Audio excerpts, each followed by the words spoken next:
Hold it. Just a moment. Order. The honourable member for Edmonton Centre will now lead us in the national anthem.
Statements by members.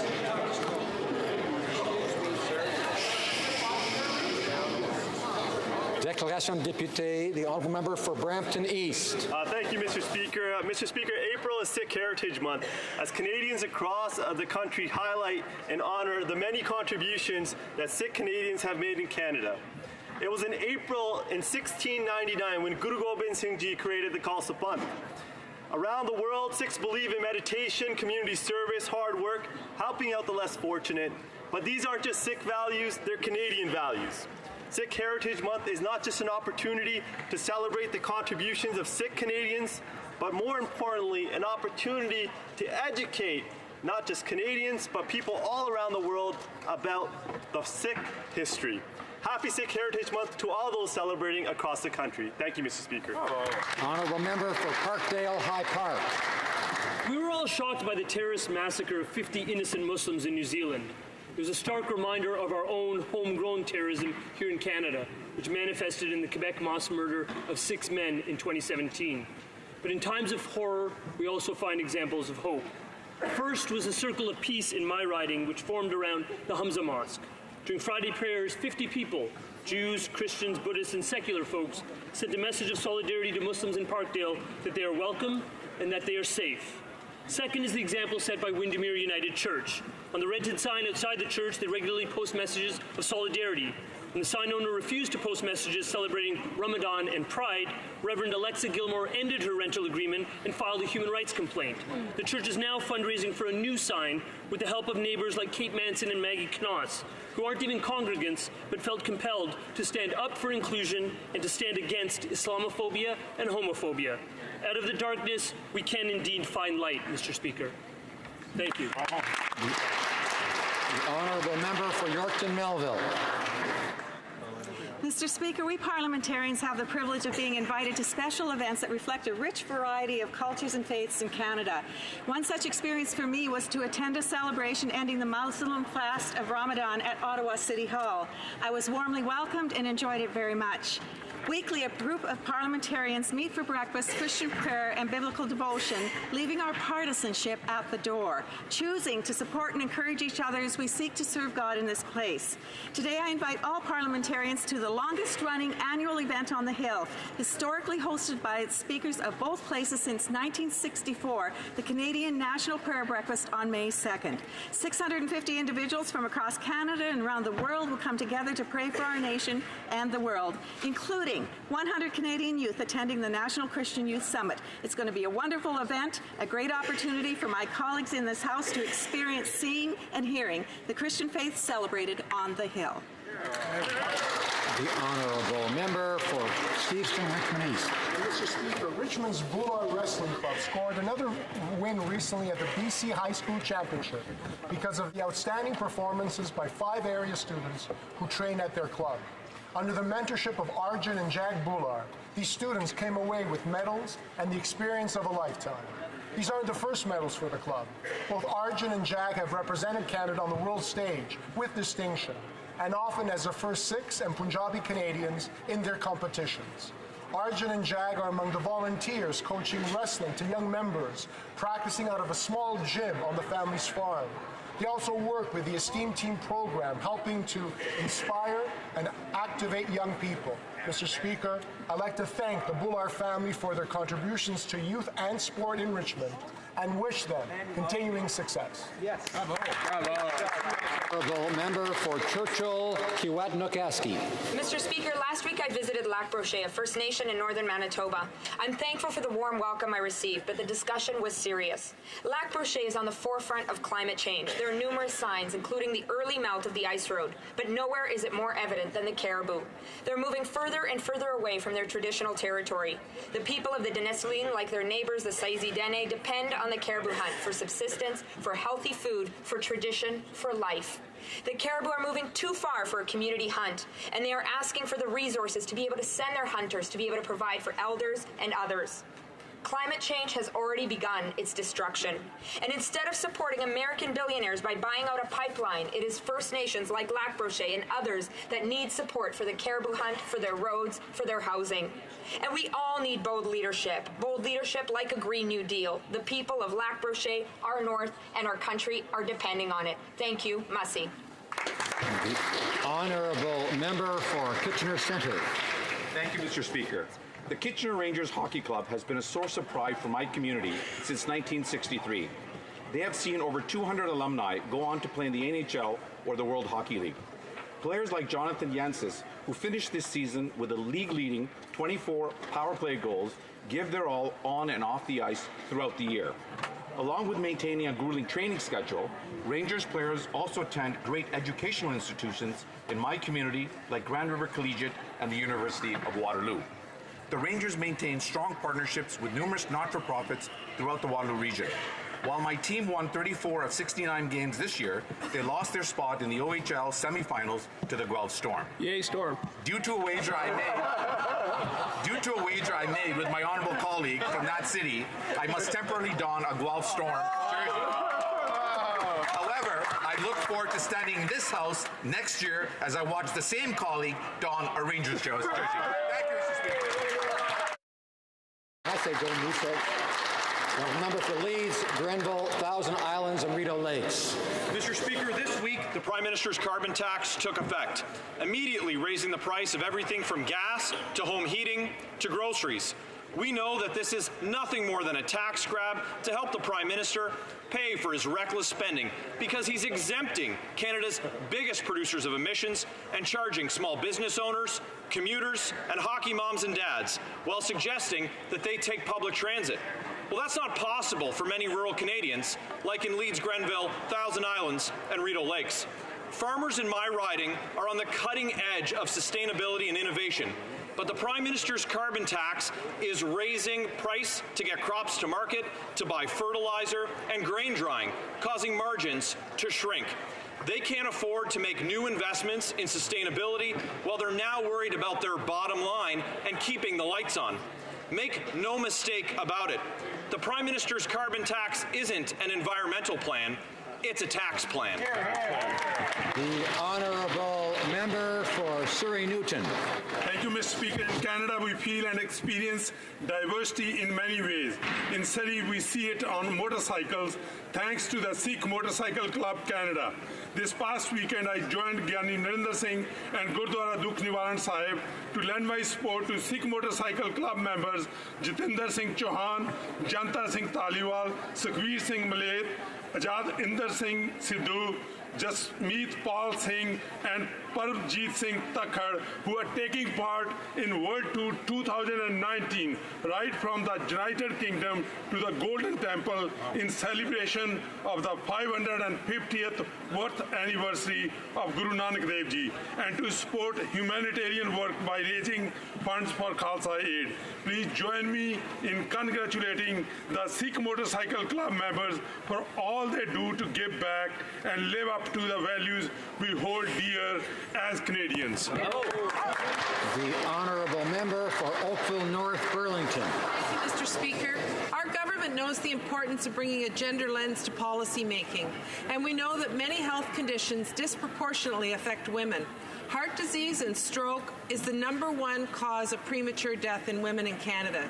In addition, women are disproportionately impacted in their access to medication, and women are more likely to be unable to access medications for financial reasons, which is why initiatives like National Pharmacare are so important. Women's health is an area of gender equality that we can tackle together. Today we're joined by Heart and Stroke and their CEO, Mr. Yves Savoy, who are here advocating for women's heart and brain health. This evening, they're hosting a reception on Parliament Hill. Women with lived experience related to heart disease and stroke will be in attendance to share their expertise. I'm proud to be co-sponsoring this event along with my colleague, Senator McFedrin, and I encourage all members to attend. Thank you, Mr. Speaker. Honourable member for Prince Albert.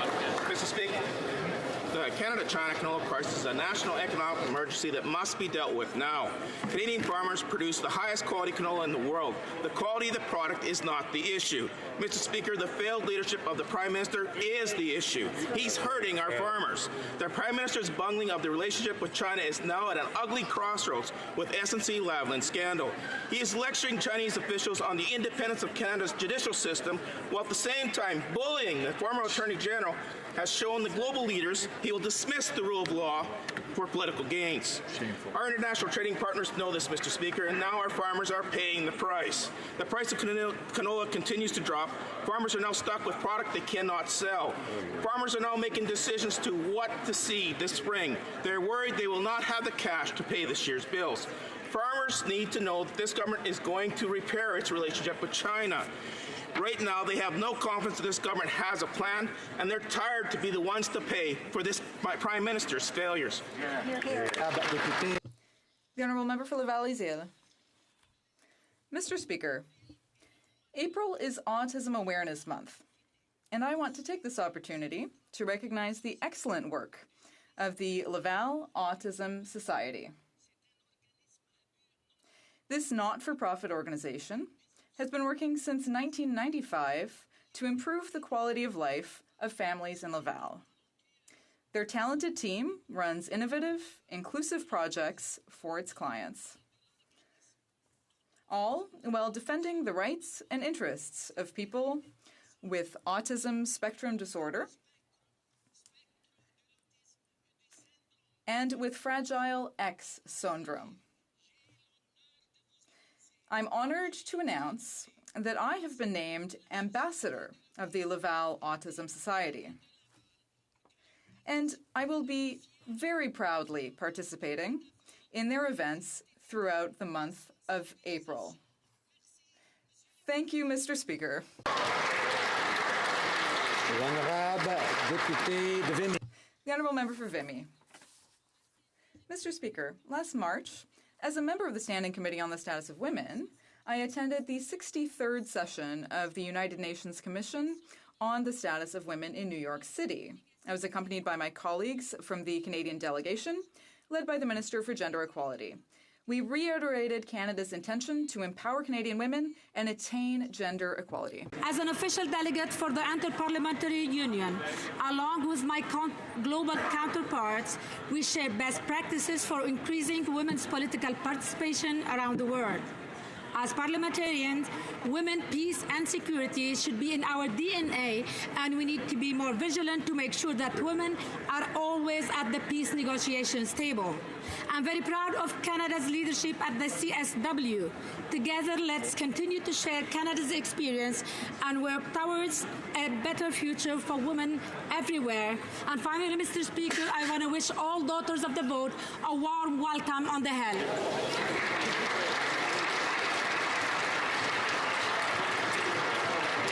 About to go to the honourable member for Edmonton, Wetaskiwin. I think he has someone special in the gallery. Honourable member. Mr. Speaker, yesterday was World Autism Awareness Day and the anniversary of my son Jaden's diagnosis at age 2. Autism comes with no end of labels, and in Jaden's case, one of those labels is nonverbal. Ironically, I think Jaden's most important label is his name. I say ironically because unbeknownst to us when we named him, Jayden's name means God has heard.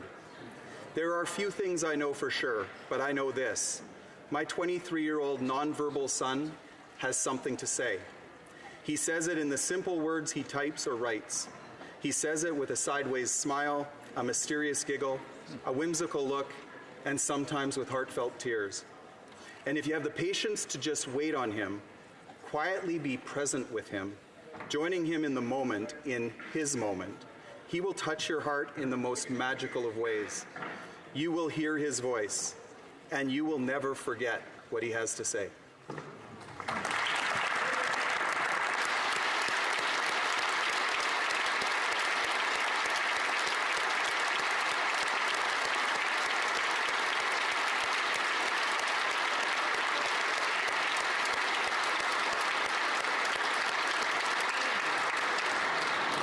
L'honorable député.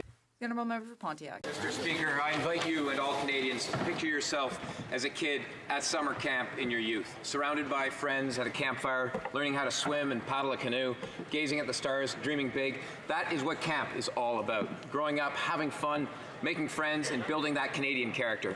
So I'm pleased today to stand in the House to celebrate Camp Day on the Hill and to recognize the work of the Tim Hortons Children Foundation, which helps youth from economically disadvantaged families change their life story through that camp experience. I welcome today to Parliament Hill two special ambassadors for Camp Day on the Hill, Hitik Sharma and Bitisho Muma. Et je suis fier aussi. And I'm also proud to say that at Crillon, in my riding of Pontiac, the Camp des Voyageurs is one of the Foundation's 6 summer camps and the only Francophone summer camp in Canada. Mr. Speaker, we all want to see young people in Canada grow up and flourish. So I thank the Tim Hortons Children's Foundation for everything that they do for our young people in Pontiac and across Canada. L'honorable député de Salaberry. The Honourable Member for Salaberry-sur-Roi. Today, the entire New Democratic Caucus would like to recognize the 338 participants in Daughters of the Vote, which was created by Equal Voice. I had the opportunity to talk to some of them yesterday, and their passion was plain to see. It's so encouraging to see a new generation of politically engaged women. Perhaps one of you will receive a Nobel Prize like Malala Yousafzai, or be recognized by your peers like Thérèse Casgrain, a women's rights activist, founding member of the Ligue des Droits et Libertés, and the first female party leader. Unfortunately, these female role models are all too often unrecognized because of sexism or our overly patriarchal culture. 842 men have received the Nobel Prize, compared to only 51 women. In this House, only 26% of members are women. And I admire those who dare to stand up for their principles. My message for women is simple. No glass ceiling or obstacle can stand in the way of your goals. Trust yourself, keep your heads up, and keep being yourself.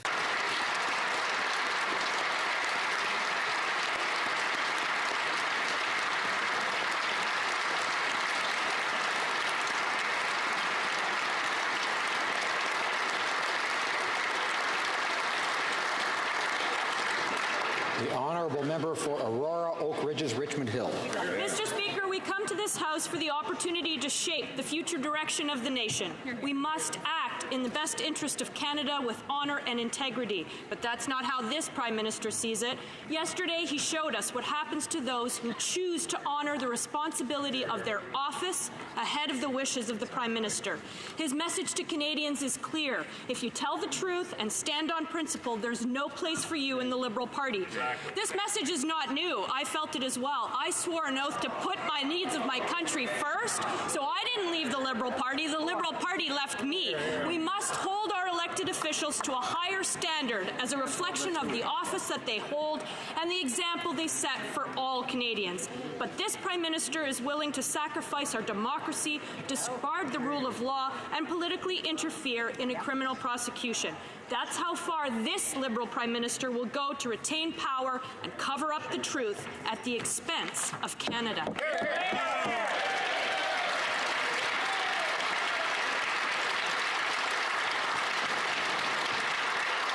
Honourable Member for Winnipeg South.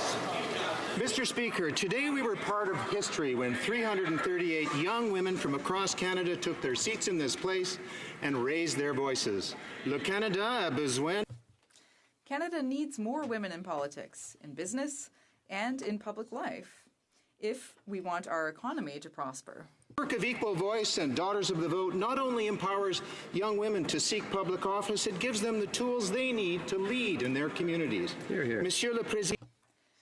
Mr. Speaker, bringing more young women into the political process and our democratic institutions is necessary if we want to achieve gender equality. Bringing more young women into the political process and our democratic institutions is absolutely necessary if we are to truly achieve gender equality. Thank you, Mr. Speaker. Hear, hear.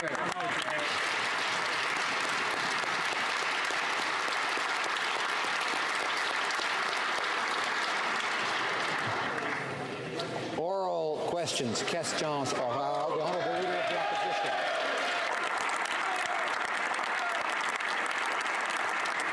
Mr. Speaker, so far, everything to date that the former Attorney General has said about this corruption scandal has been proven to be true. And everything the Prime Minister has said, from claiming that he never put pressure on her to that she never came forward with her concerns, has been proven to be false. So why does telling the truth get you kicked out of the Liberal Party? Right Honourable Prime Minister. Everyone in this place knows that being a member of a caucus comes with both rights and responsibilities. And part of that responsibility is around trust. I had extensive conversations with members of our caucus who informed me that they felt the trust was broken. I reflected on it. We worked with the two individuals in question and made the determination that maintaining trust so we could continue to work on the big things that matter to Canadians, whether it's reconciliation, whether it's protecting our environment or growing the economy for the middle class, meant that we would move forward together. The Honourable Leader of the Opposition. Order. Mr. Speaker, to date, everything the former Attorney General has said about the PM's corruption scandal has proved true, and everything the Prime Minister has said has proved false. So why is the Prime Minister continuing to say things that he knows to be untrue? The Right Honourable Prime Minister, as everyone knows here in this House, being a member of a caucus comes with rights and responsibilities, and that is why I listened to what our caucus members had to say, and we knew that this trust that should be within a caucus was essential if we want to continue to fight for things that are important, whether it's fight against climate change or having a strong economy for everyone. And that is why we took this difficult decision, and we're going to continue united on things that matter. The Honourable Leader of the Opposition. Trust that has been broken is between this Prime Minister and Canadians who have seen his abuse of power. Now, he's trying to chalk this all up as some kind of internal Liberal civil war, like the Martin Chrétien days. But this is different. This isn't about factions within caucus. This is about two strong individuals who saw something that was wrong and decided to stand up to it. So why does speaking truth to power disqualify you from sitting as a Liberal? Right Honourable Prime Minister. I take no lessons from the Conservatives on the matter of strong leadership. We have 18 strong women members of Cabinet who lead every day on the big issues that matter to Canadians, from our place in the world to investing in resources for women's organizations to bringing extraordinary young women to Ottawa on a day like this from every corner of the country. We will continue to lead the way in a way that matters to Canadians and to this world.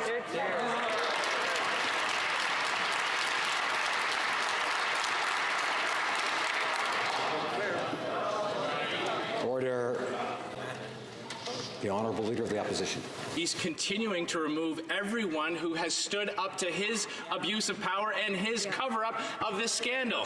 Now, pressuring an Attorney General to interfere in a criminal proceeding, that's wrong. Kicking out two members of Parliament who stood up to his abuse of power, that's unconscionable. So again, why does telling the truth get you kicked out of the Liberal Party? Hear, hear. Right Honourable Prime Minister. been obvious for a number of weeks now is the Conservatives will go to any ends to avoid talking about the budget, to avoid talking about climate change, to avoid talking about the things that matter deeply to Canadians. We are proud that in our last budget we invested significantly in women's organizations across the country. We put a program forward so first-time home buyers can actually get into their home ownership sooner. We've moved forward on significant measures to fight climate change. We will continue to focus on the things that matter to Canadians, even if the Conservatives stay focused on us. The Honourable Leader of the Opposition. First of all, Mr. Speaker, standing up for the independence of our rule of law is important to every single Canadian. And the Prime Minister needn't worry. We can talk about the falsehoods that he says about his record later. But today we're talking about the things that he has said about this scandal that just aren't true. We've all heard the tape. We know now that the Prime Minister sent in his top officials to pressure the former Attorney General. And we've seen him kick out those individuals who stood up to him. So again, why is the Liberal Party safe for those who spread falsehoods, but not safe for truth tellers? Right Honourable Prime Minister.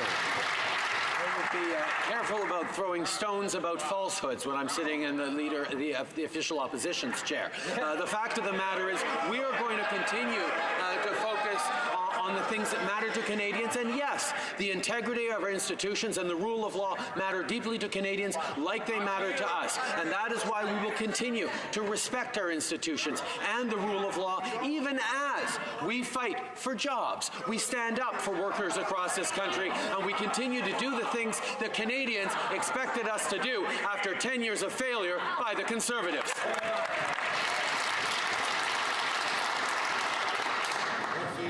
The Honourable Member for Burnaby South. Thank you, Mr. Speaker. When the member for Timmins James Bay and I visited Grassy Narrows, we were devastated by the impact of mercury poisoning on young people and on the community.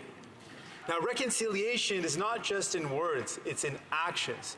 When Indigenous activists raised concerns about the mercury poisoning in Grassy Narrows, the Prime Minister responded by making a joke at their expense.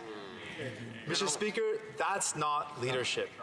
Will the Prime Minister commit today to going to Grassy Narrows, meeting with the community that's suffering with mercury poisoning, and meet with the leadership and commit to action? Hear, hear, hear.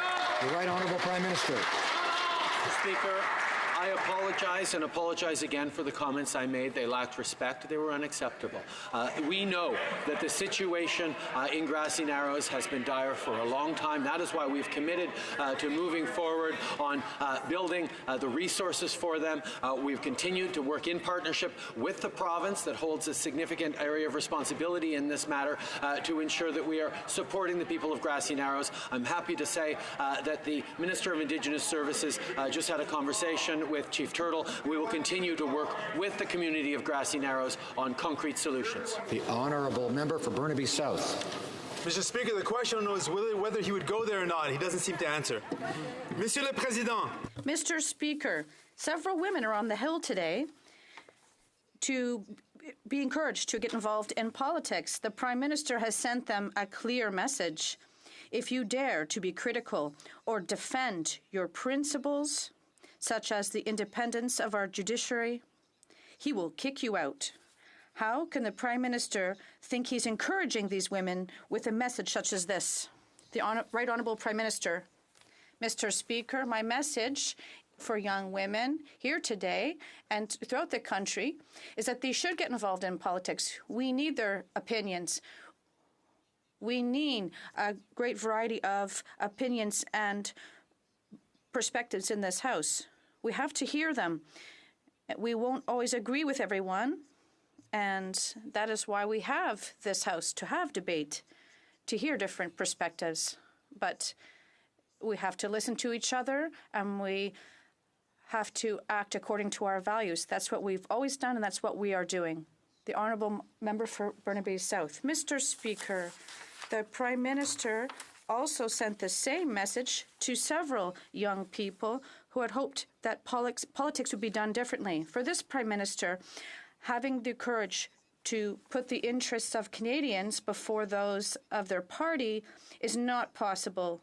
Why is he kicking out women who defend their principles, which are go before any political party, the Right Honourable Prime Minister. I agree entirely, Mr. Speaker, that the interests of Canadians go before those of political parties, and that is exactly why we are focusing on reconciliation, on economic growth, on gender parity, on investment in communities throughout the country, on pharmacare plans. We're doing this for our communities. We're investing in infrastructure. We're acting for Canadians instead of playing politics, Mr. Speaker. For Burnaby South. Today, hundreds of determined young women are in the House with Daughters of the Vote. And I've spoken with them, we spoke with them about the importance of getting involved and running for office. But what have they seen this week? They've seen women speak truth to power and then get shown the door. Mr. Speaker, what message is the Prime Minister sending to Canadians, particularly to young women, when he kicks out former cabinet ministers just for doing the right thing? Hear, hear. Right Honourable Prime Minister.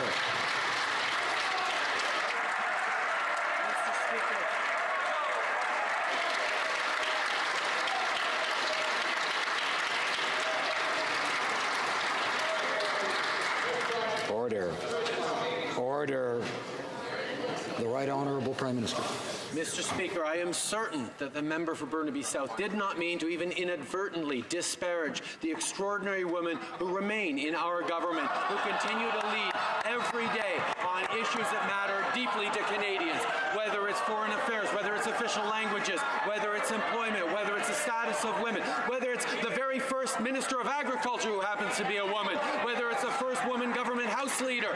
There is an extraordinary range of strong women in all seats in this House that are making a difference with what they deeply believe in. I know he didn't mean to disparage any one of them.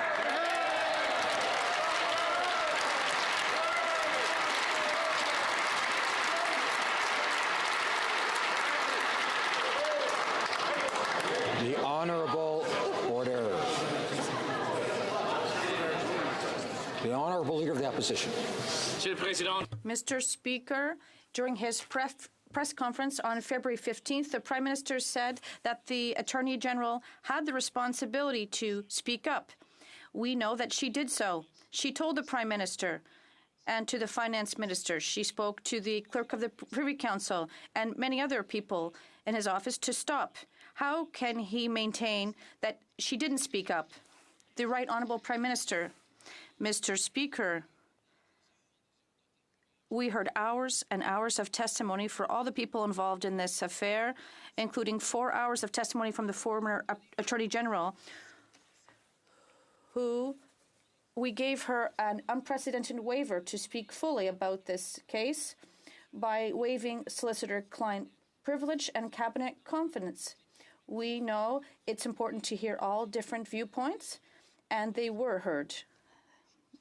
The Honourable Leader of the Opposition. There's the Prime Minister's viewpoint, and there's the truth. Yeah.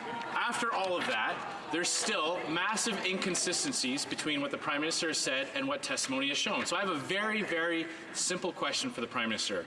When was the first time the Prime Minister spoke to the Clerk of the Privy Council after the 19th of December phone call with the former Attorney General?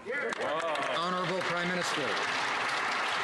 Mr. Speaker, both my office and the clerk himself have confirmed that I did not get a debrief on that particular conversation.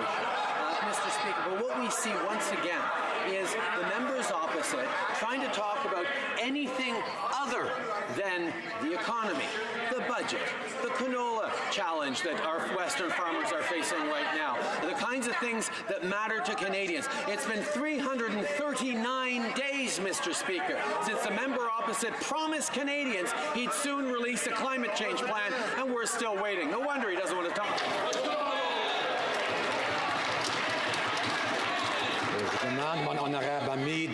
My honourable friend from Lac Mégantic Érable should not interrupt when other people have the floor. The Honourable Leader of the Opposition. I didn't ask if he got a debrief. I asked when the first time he spoke to the Clerk of the Privy Council was after that phone call. So I'll try it a slightly different way. Did the Prime Minister know anything about that phone call between the Clerk of the Privy Council and the former Attorney General on December 19th Yes. What do we know? Or no? Honorable Prime Minister. There have been hours and hours of testimony at the Justice Committee by a broad range of actors in this, including by the former Attorney General herself, who was given an unprecedented waiver that allowed her to speak fully on matters regarding SNC-Lavalin and her time as Attorney General. I can understand that the members opposite want to stay on this and not want to talk about the fact that they have no plan to fight climate change, that they have no plan for the economy, that they have no plan for ensuring jobs of the future, that they continue to need to play politics. The Honorable Leader of the Opposition. Order. Mr. Speaker, he can't answer a simple yes or no question. There are only two options. Either he knew about it or he didn't know about it.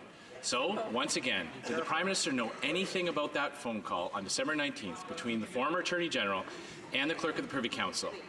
There's only one option. Is it yes or is it no? The Honorable Prime Minister.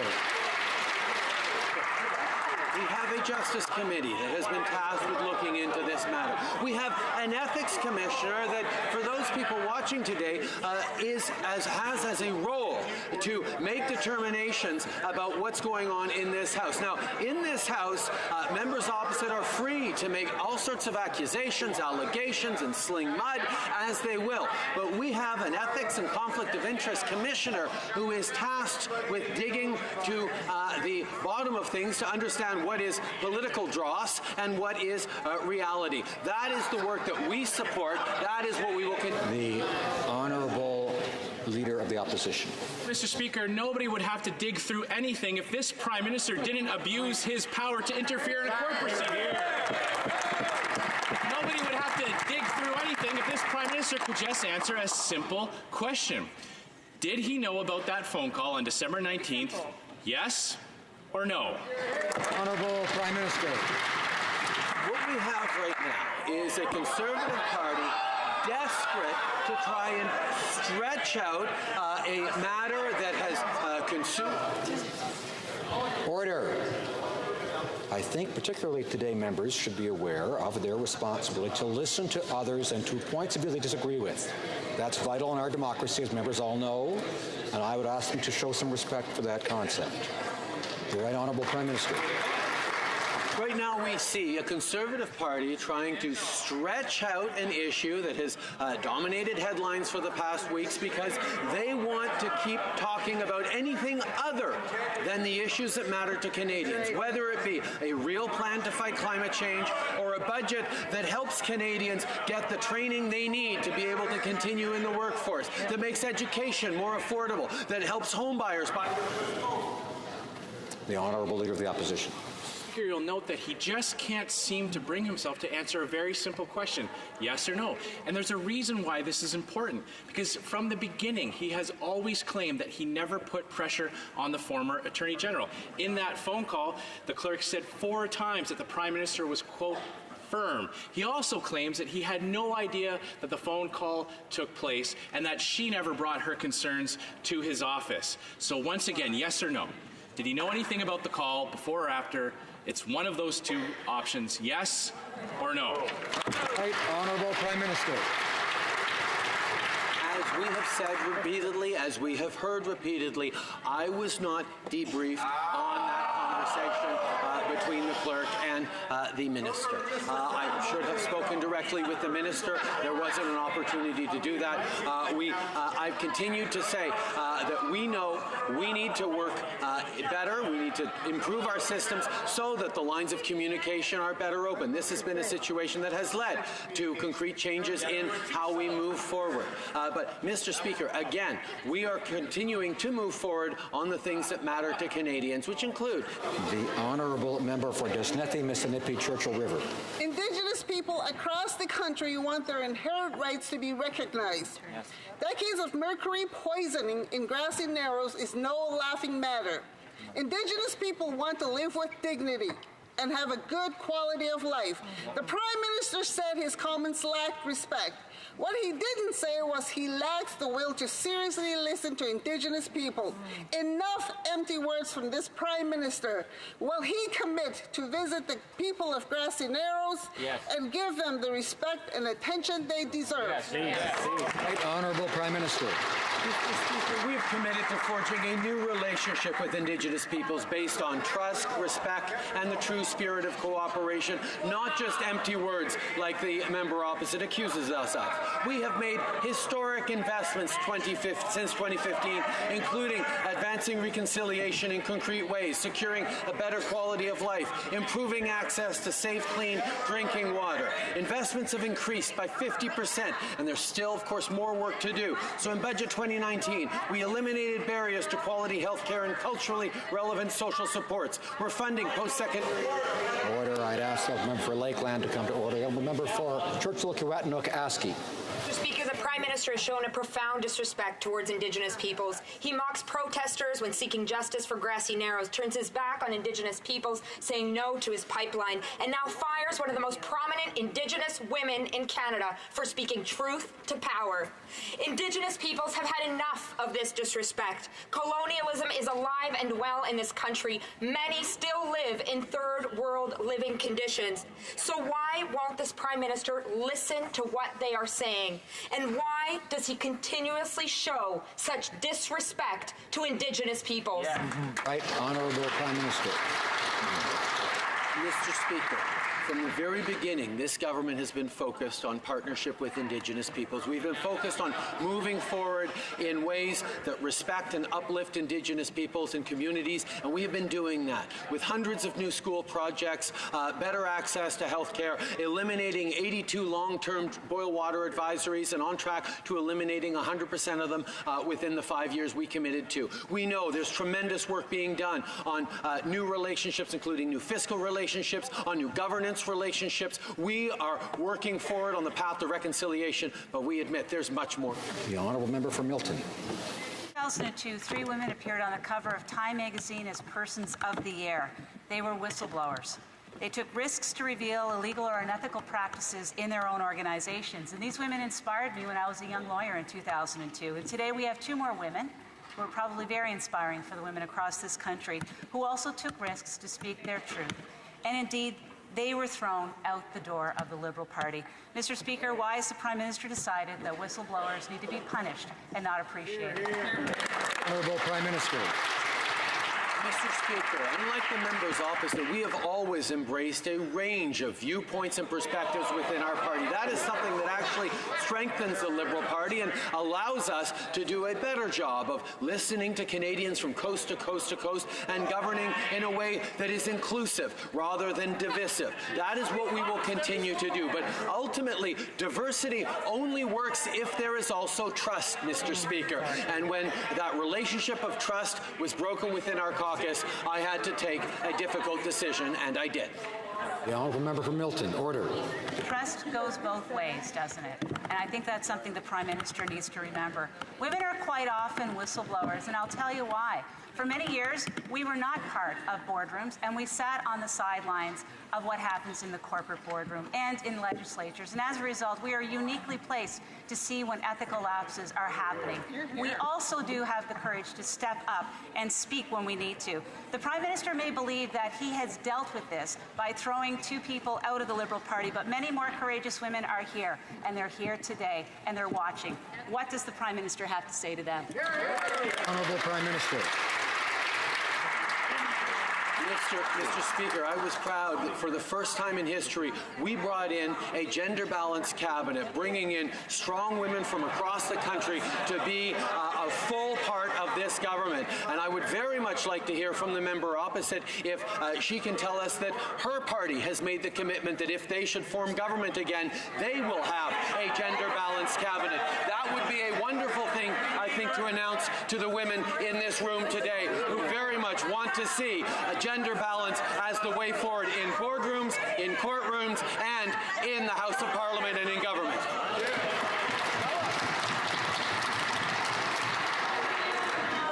Order. Order. Minister of the Status of Women and the member from Milton will come to order.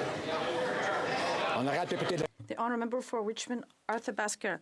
The Prime Minister has just said that he is proud of having diversity, but as soon as two women have the courage to be transparent and honest and tell the truth, the first thing he does is he kicks them out of the Liberal caucus. And meanwhile, we still have the same issue. We have a Prime Minister who got involved in a legal file, in a criminal file, and this, if he has nothing to hide, will he allow the disclosure of documents from his former clerk of the Privy Council, Michael Wernick? The Right Honourable Prime Minister. Mr. Speaker, what the member is saying is untrue. We didn't act right away. We took weeks and weeks to try and see if there was a way that we could bring the caucus together and to work with the individuals in question. We wanted to move forward as a united team, reflecting Canadians' priorities. We took this very seriously. Our new leadership approach tried to unite people and include various perspectives. When we saw that the relationship of trust had been broken, we had to act.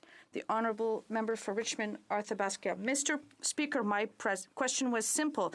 La Presse has requested access to all the documents from Michael Wernick from November 1st to December 15th. What did the government reply? That the documents would only be available in 240 days. What a coincidence. 4 weeks after the elections.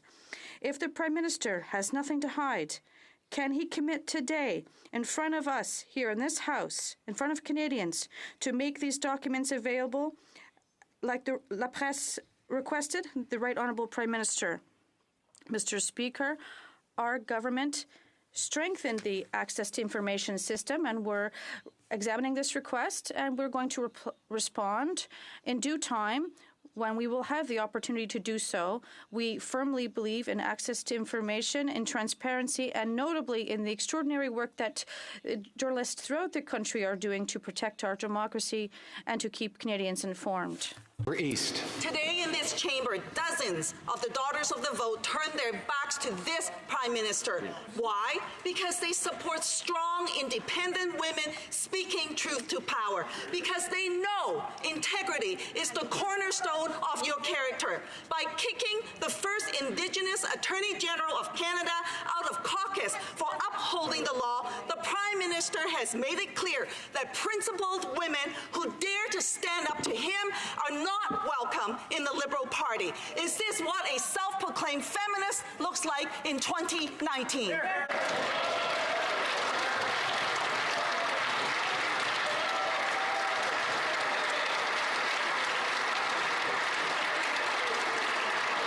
The Right Honourable Prime Minister.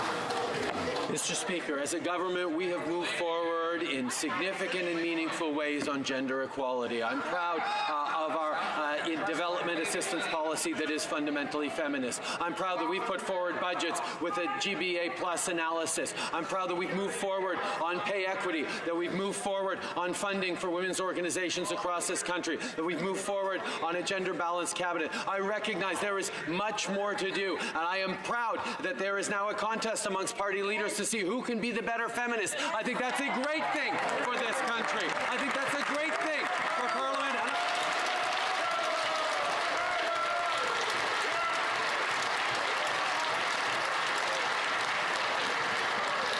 The order. Order. Order. The honourable member. Order.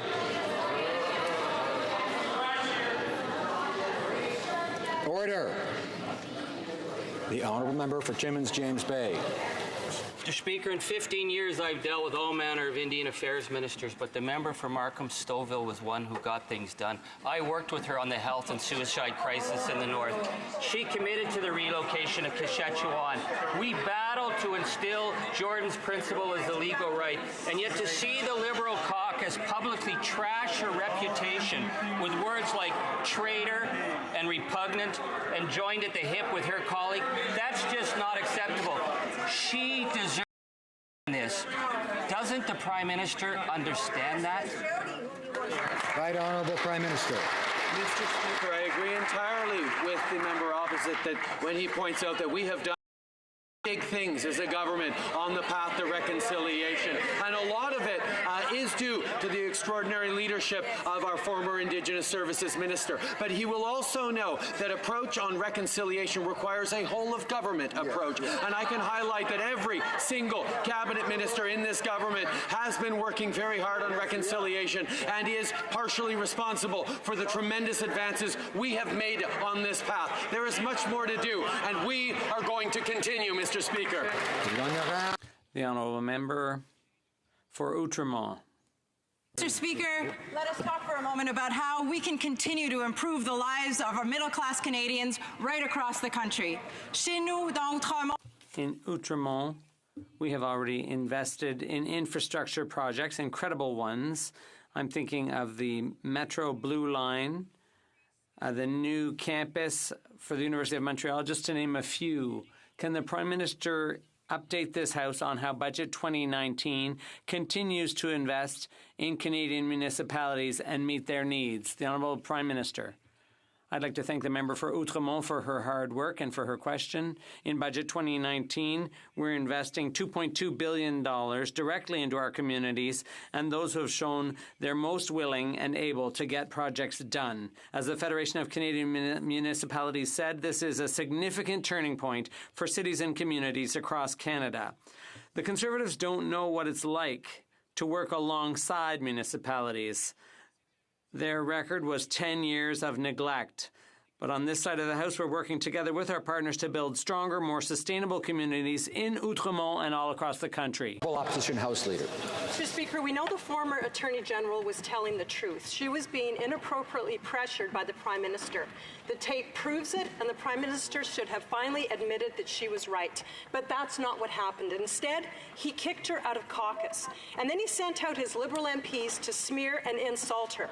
We even saw the Liberal member from Brossard-St. Lambert accuse the former Attorney General of treason. Will the Prime Minister stand up now and have the integrity to denounce these outrageous and insulting comments? Prime Minister. Mr. Speaker, everyone on this side of the House understands that a range of perspectives and opinions is essential in representing Canadians from coast to coast to coast in their hopes and aspirations, in standing up for our institutions, and, Mr. Speaker, in standing up for their jobs. We are going to continue to do what matters to Canadians in investing in their jobs, investing in their future while defending our institutions. We will continue to do that as a strong, united team because that's what Canadians expect. The Honourable Opposition House Leader. That's an absolutely cowardly response from the Prime Minister, Mr. Speaker. By not denouncing those comments, the Prime Minister is endorsing the smear campaign leveled against the former Attorney General and the former President of the Treasury Board. Yeah. These women are being punished for the crime of telling the truth and having the proof to back it up. Yeah. They stood up to the Prime Minister and they refused to be silent. Why did the Prime Minister punish these strong women for doing what was right, for telling the truth, and for standing up to his good old boys club? Honourable Prime Minister. Mr. Speaker, the good old boys club is gone because we have a gender-balanced cabinet in which strong women stand up every day for their constituents, for people right across the country. Now, the Conservatives can pick and choose who they want to support, what individuals they want to listen to. We listen to all voices, Mr. Speaker. We respect all voices. They are crassly exploiting a political situation for their own advantage and not thinking about the consequences on Canadians when we don't stand up for jobs, when we don't invest in opportunities for youth, when we don't support women's organizations like they... L'honorable député. The Honourable Member for Charlesbourg, Haute-Saint-Charles. Mr. Speaker, I'd like to know what the Prime Minister thinks of these female ministers, the Minister of International Development, who said if we'd done politics like it used to be done, they would have been kicked out 2 months ago. This is why we say it's doing politics differently, unquote. The Prime Minister kicked 2 women out of his caucus because they stood up and defended their principles. Since when is firing the Attorney General for protecting our justice system a way of doing politics differently? The Right Honourable Prime Minister. Mr. Speaker, we will continue to work for the benefit of Canadians while respecting our institutions and the rule of law, and protecting jobs, and investing in our communities, and working on reconciliation, and fighting climate change. These are all things the Conservatives can't talk about and don't want to talk about because they have no plan for the environment, no plan for the economy, no plan for equality between the sexes, no plan to meet Canadians' priorities. All they can do is petty politics. The honourable member for Beauport, they have a plan to get rid of women. Yesterday, the Prime Minister kicked 2 former ministers out of his caucus for questionable reasons and to try to salvage his image. Following this decision, the Minister of Tourism was asked about the shaky ground the Prime Minister was standing on, and she simply said, quote, you're either loyal or you're not. Since when is telling the truth a disloyal act? The Right Honourable Prime Minister. Mr. Speaker, for weeks and weeks, we worked with the 2 individuals in question to try to find a way to move forward because we knew full well that the 2 former members of our caucus agreed on the values of reconciliation, on economic growth for the middle class, on protecting the environment. So we're still looking to move forward on those agenda items. But when there's a breach of trust, when that trust was eroded, we couldn't continue to work together as a team. I think everyone understands that. The honourable member for Rosemont-la-Petite-Patrie. When one gains power, you actually respect the institutions, you respect the voice for 338 ridings that was sent to Parliament, you allow for real debate and real process. You have ministers who are actually ministers of their departments, not just spokespeople for PMO. Who said that? The current Prime Minister in Maclean's magazine in October 2014. How things have changed. Yesterday, the Prime Minister ordered out 2 former ministers, 2 women who were so bold as to stand up to him. Is that how the Prime Minister sees wielding power? Obey my orders or you're out the door? The Right Honourable Prime Minister. On the contrary, Mr. Speaker, on this side of the House, we listen and respect all voices.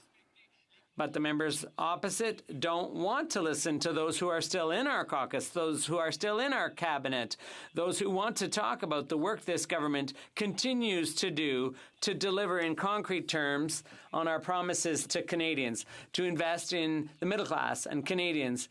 We have a united team where there is still a relationship of trust amongst us. Unfortunately, the 2 former members of our caucus, for them, that trust was broken. The honourable member. In the last election, the Liberal Party made a lot of promises, changing the way we vote, getting rid of subsidies to the oil patch, boosting development assistance, respecting First Nations, cracking down on tax cheats. None of that's been done. But they also promised to do politics differently and to reduce the concentration of power in PMO. Today we see that ministers and members must do exactly as they're told. Does the Prime Minister realize he no longer has any credibility and that everyone has lost confidence in him? The Right Honourable Prime Minister. We were elected on a promise to invest in the middle class and in our communities, and that's precisely what we've done. We have helped create over 900,000 new jobs. We've reduced the unemployment rate to its lowest rate in over 40 years. We have made our growth among the highest in the G7. We continue to demonstrate that growth requires the middle class because we are investing in the middle class. We are delivering on the promises we made, and that's what Canadians expect. Member for Carleton.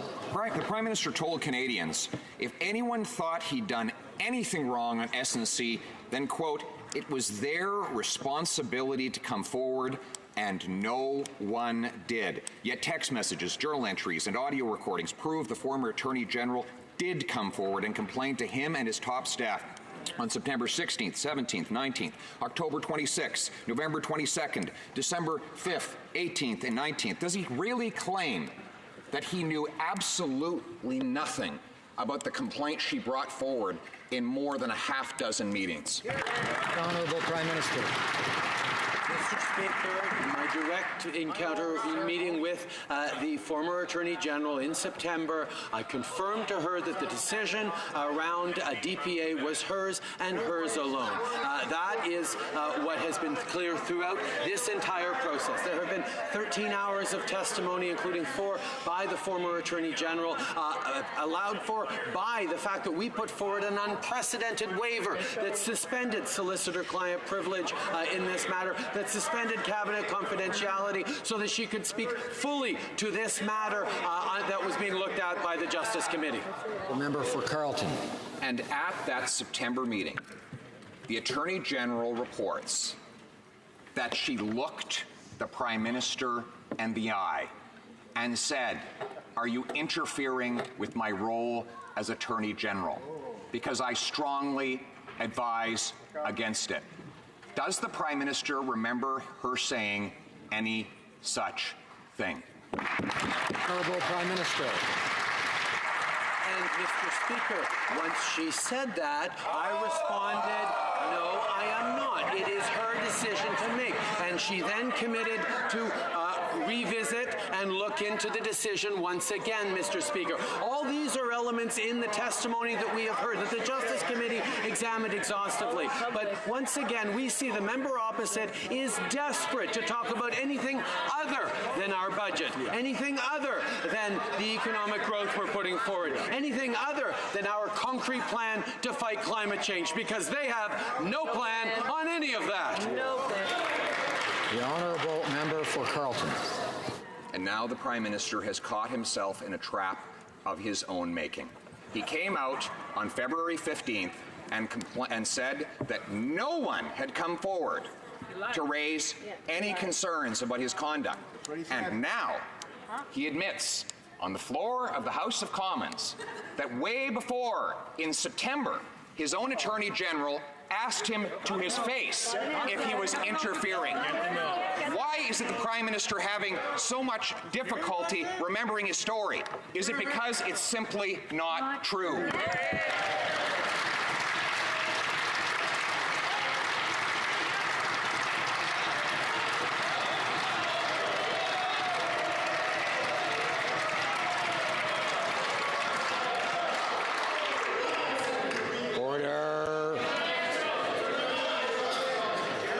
The honourable member for Durham will come to order.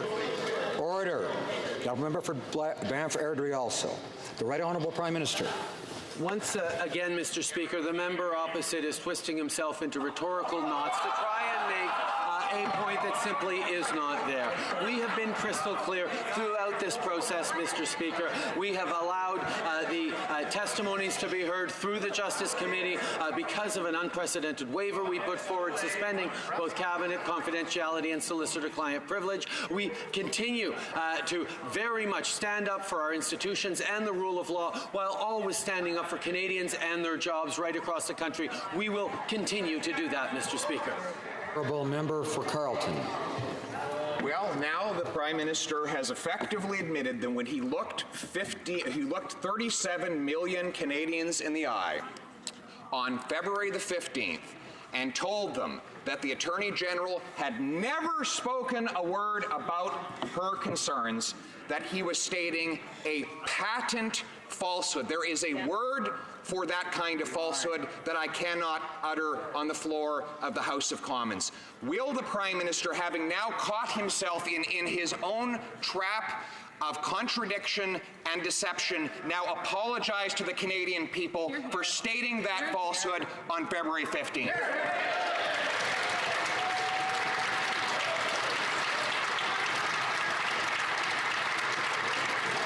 The Right Honourable Prime Minister. Order. Mr. Speaker, the member from Carleton continues to try and find inconsistencies where there simply are none. We are going to continue to work together as a government on the things that matter to Canadians, as a strong, united team that is secure in the trust of this team as we move forward. We're going to stay focused on the things that matter, while the members opposite try to clutch at straws and create political complications where there are none. We are going to stay focused on Canadians while they stay focused on us. The honourable member for Long Range Mountains. Mr. Speaker, this past next Monday marked the 70th anniversary since my province of Newfoundland and Labrador joined Confederation. And since 1949, our province has made an invaluable contribution to the social and cultural fabric of our nation. We've seen some unprecedented economic growth and development. Can the Prime Minister please update this House on the details of the renewed Atlantic Accord agreement with the Government of Newfoundland and Labrador, and how this will benefit every single person in our province? Thank you. Right Honourable Prime Minister. For Long-Range Mountains and the Minister for Indigenous Services for their incredible work on securing a strong future for Newfoundland and Labrador. We were pleased to conclude the renewal of the new Atlantic Accord with the Government of Newfoundland and Labrador. We've reached a new resource sharing agreement which will create and protect good middle-class jobs. We're going to develop natural resources in the right way and will set the stage for sustained economic growth for years to come. This agreement supports a better, more secure future for generations of Newfoundlanders and Labradorians, and I want to thank everyone involved for their tremendous work.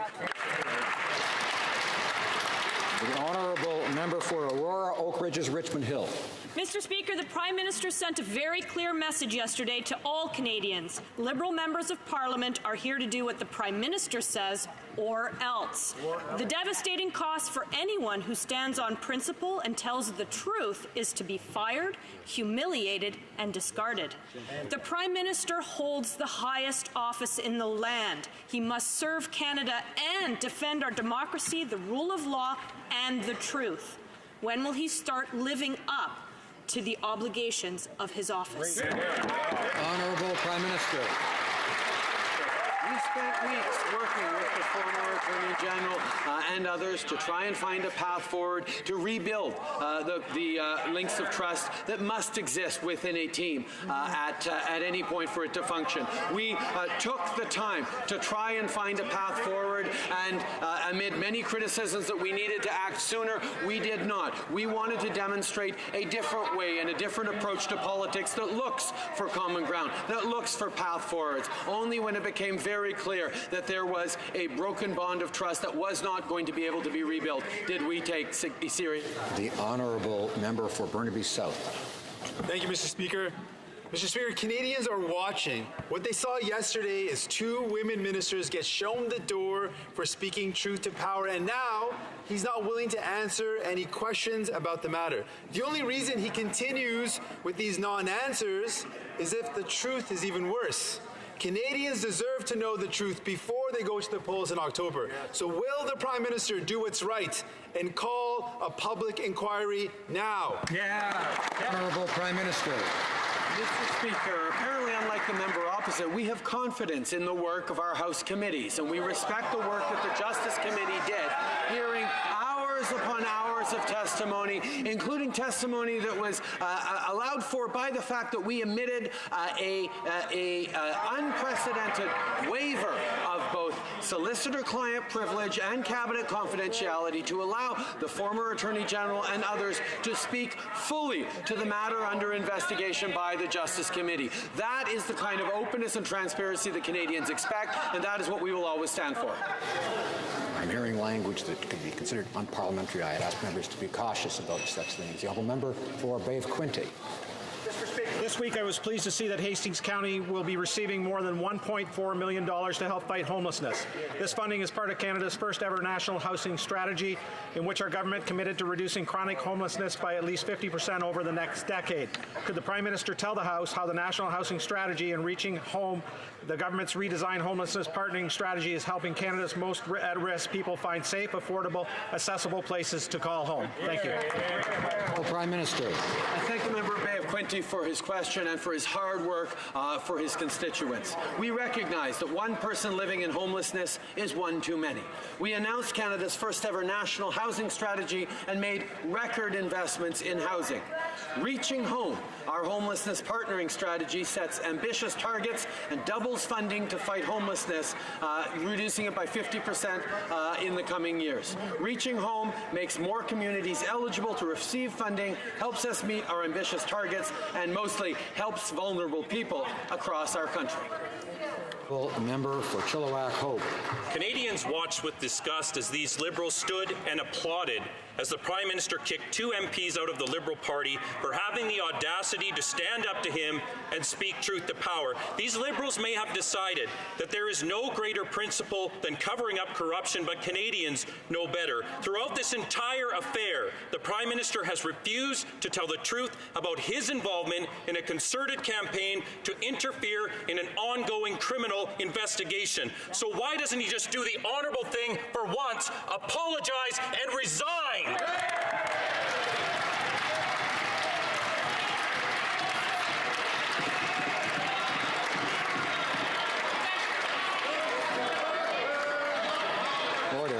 Order.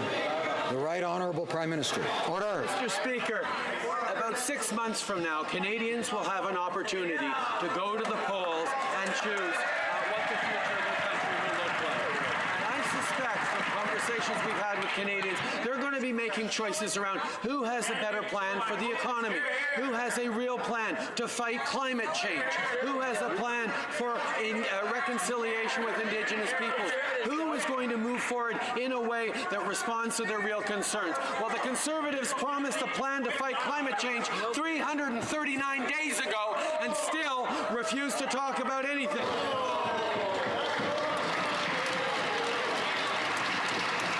The Honourable Member for Whitby. Order.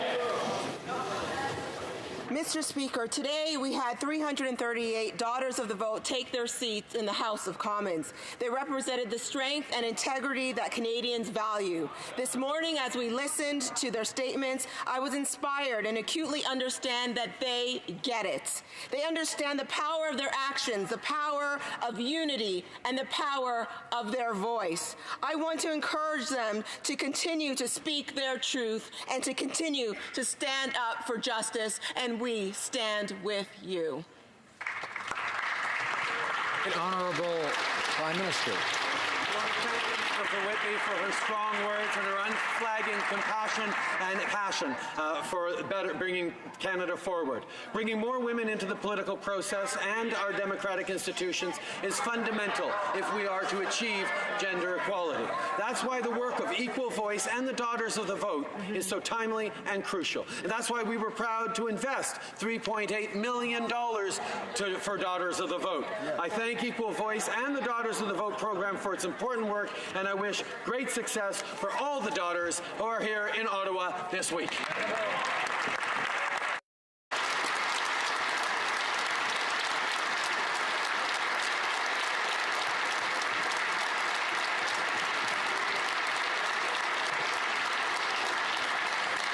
L'honorable député de Mirabel se lève avec un appel au règlement. The Honourable Member for Mirabel is rising on a point of order. Indeed, Mr. Speaker. Mr. Speaker, I think you'll find unanimous consent for the following motion. That this House underline the 52nd anniversary of the expropriation of the residents of Mirabel, and that this House call on the government to present formal apologies to the citizens of Quebec who were expropriated in 1969 by the federal government so that the Mirabel airport could be built. Does the honourable member have unanimous consent to move the motion? No, there is no unanimous consent. The Honourable Member for Cowichan Malahat Langford is rising on a point of order, or rising on a question period.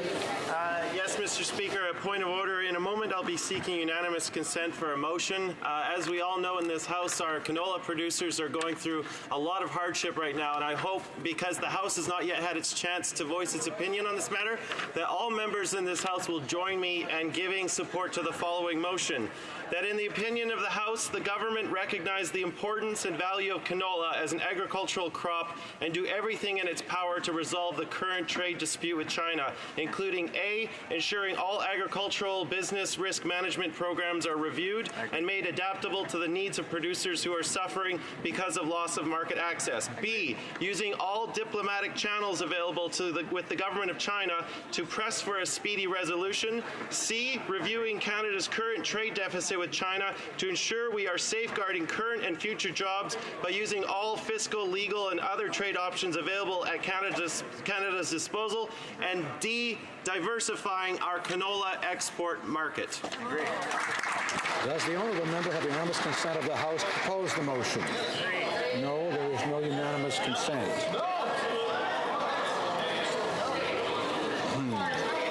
Tabling of documents. The honourable member for Wellington Halton Hills is rising on a point of order, or rising out of question period. Point of privilege. Add to a point of privilege. If members wish to add to other points of privilege, that's the appropriate time for that is following routine proceedings. The Honourable Parliament Secretary to the Government House Leader. Yes, Mr. Speaker, on tabling of documents, I believe we're on. Pursuant to Standing Order 36, Bracket 8, I have the honor to table in both official languages the government's response to 5 petitions. And while I'm on my feet, Mr. Speaker, I would move, seconded by the member from Winnipeg South, that we proceed to orders of the day. Order. I'm told that someone in the gallery is taking photographs. I'd ask the guards to make sure that no one is taking photographs because that's not permitted in the galleries. The guards to watch for that.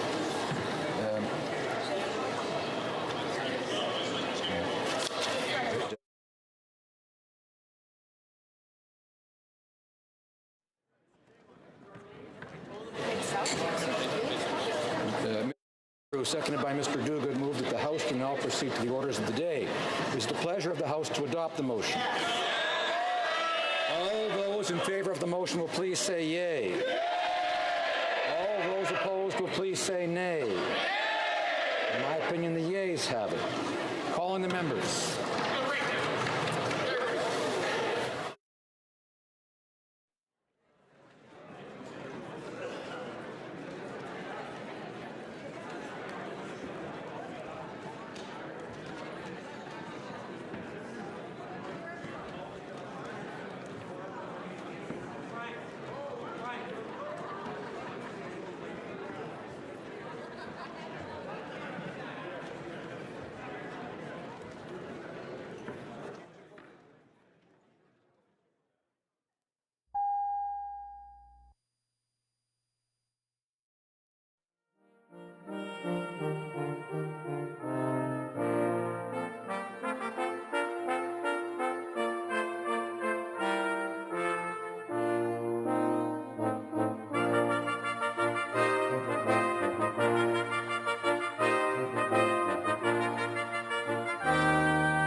question is the following one. Mr. Lamoureux, seconded by Mr. Dogood, moved that the House do now proceed to the orders of the day.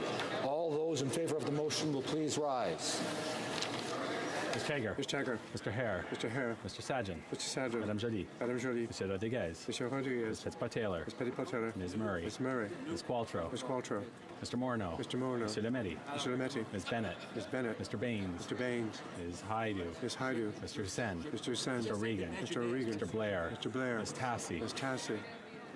Ms. Ing. Ms. Ing. Mrs. Jordan. Mrs. Jordan. Ms. Mahaichuk. Ms. Mahaichuk. Mr. Easter. Mr. Easter. Ms. Fry. Ms. Fry. Mr. McKay. Mr. McKay. Mr. Nault. Mr. Nault. Ms. Scrow. Ms. Scrow.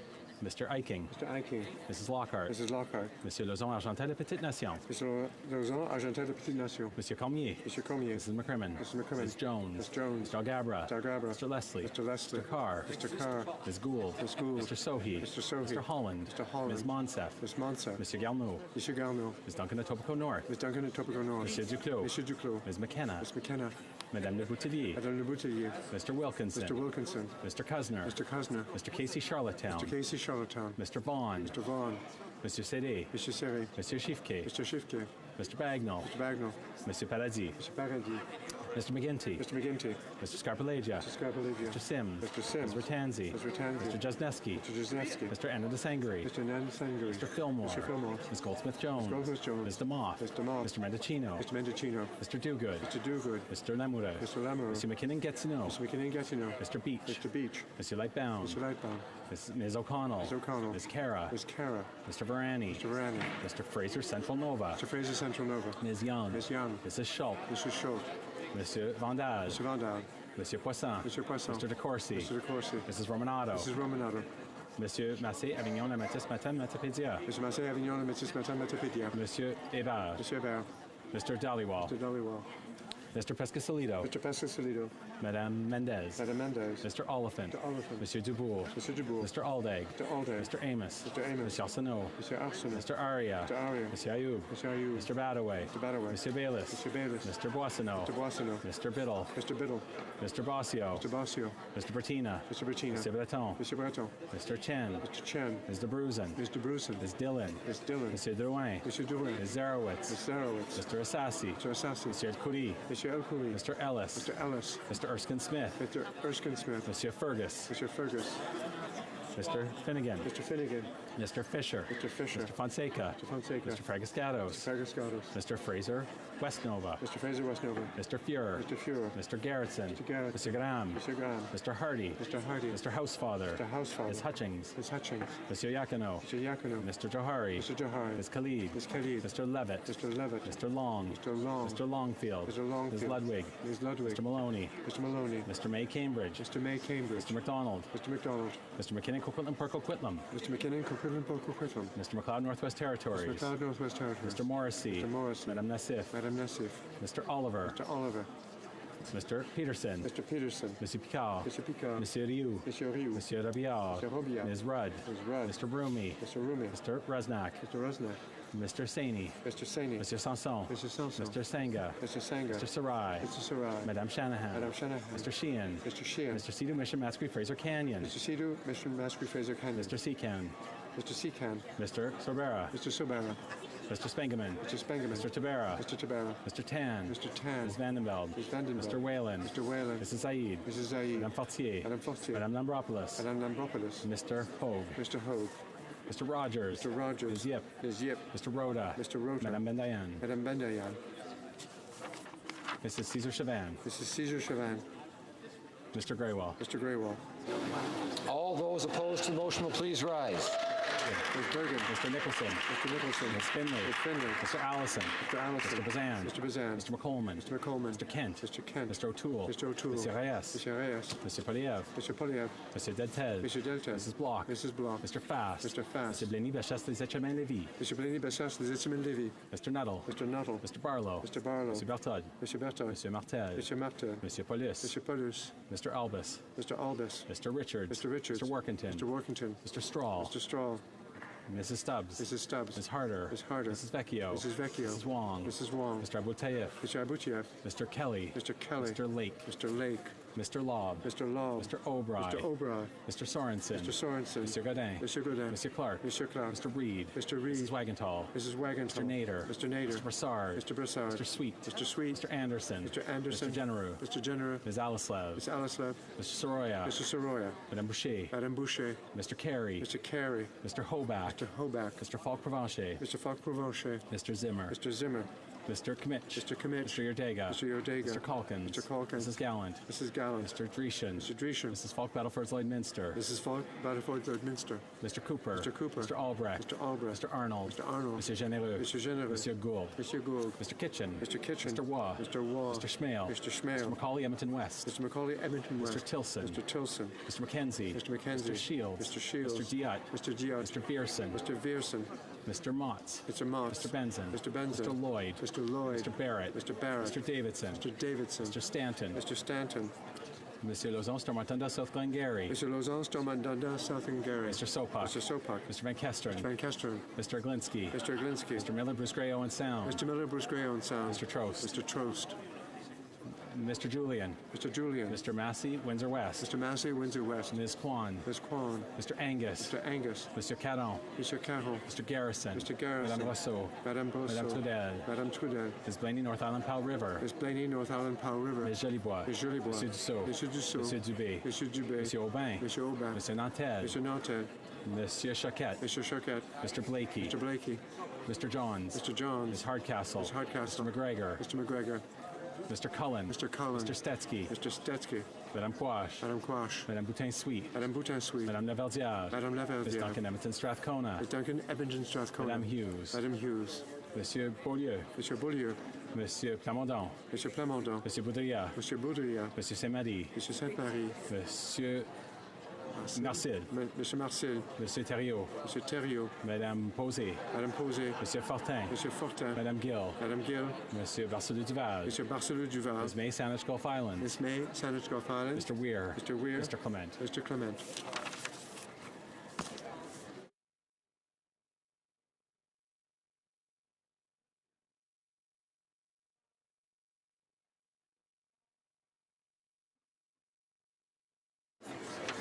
Yeas pour 162, 162. Nays contre 120, 120. I declare the motion carried. L'honorable député de Mégantic. The Honourable Member for Mégantic-Les-Rades is rising on a point of order. Thank you very much, Mr. Speaker. I just wanted to mention that earlier, before this vote, when the projected order of business was being read, unfortunately, we weren't able to get to the request for emergency debates. But an emergency is an emergency. And for 3 days, the Liberals have been preventing us from getting to requests for emergency debates. So I want to ask for unanimous consent to go back to that important step so that we can debate my motion. I think that we need to have a debate here in this House about the canola crisis. There are 43,000 canola farmers who are depending on their members of parliament. We need to debate this.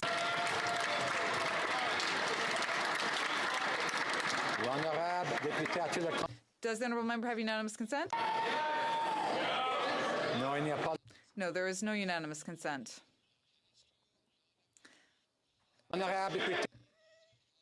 Order. The Honourable Member for Salaberry-sur-Roi is rising on a point of order. Thank you, Mr. Speaker. Since the beginning of the week, we've been skipping over routine proceedings, and so I haven't been able to table my bill, which aims to create a commissioner for childhood in Canada. So I would request unanimous consent to table my bill, which would be very important to defend the rights of the most vulnerable young people across this country. Thank you. Does the honourable member have unanimous consent? No, there is no unanimous consent. The honourable member for New Westminster Burnaby is riding on the same point of order as the member for Mégantic-Les-Rades or something else? Thank you, Mr. Speaker. It's a broader concern.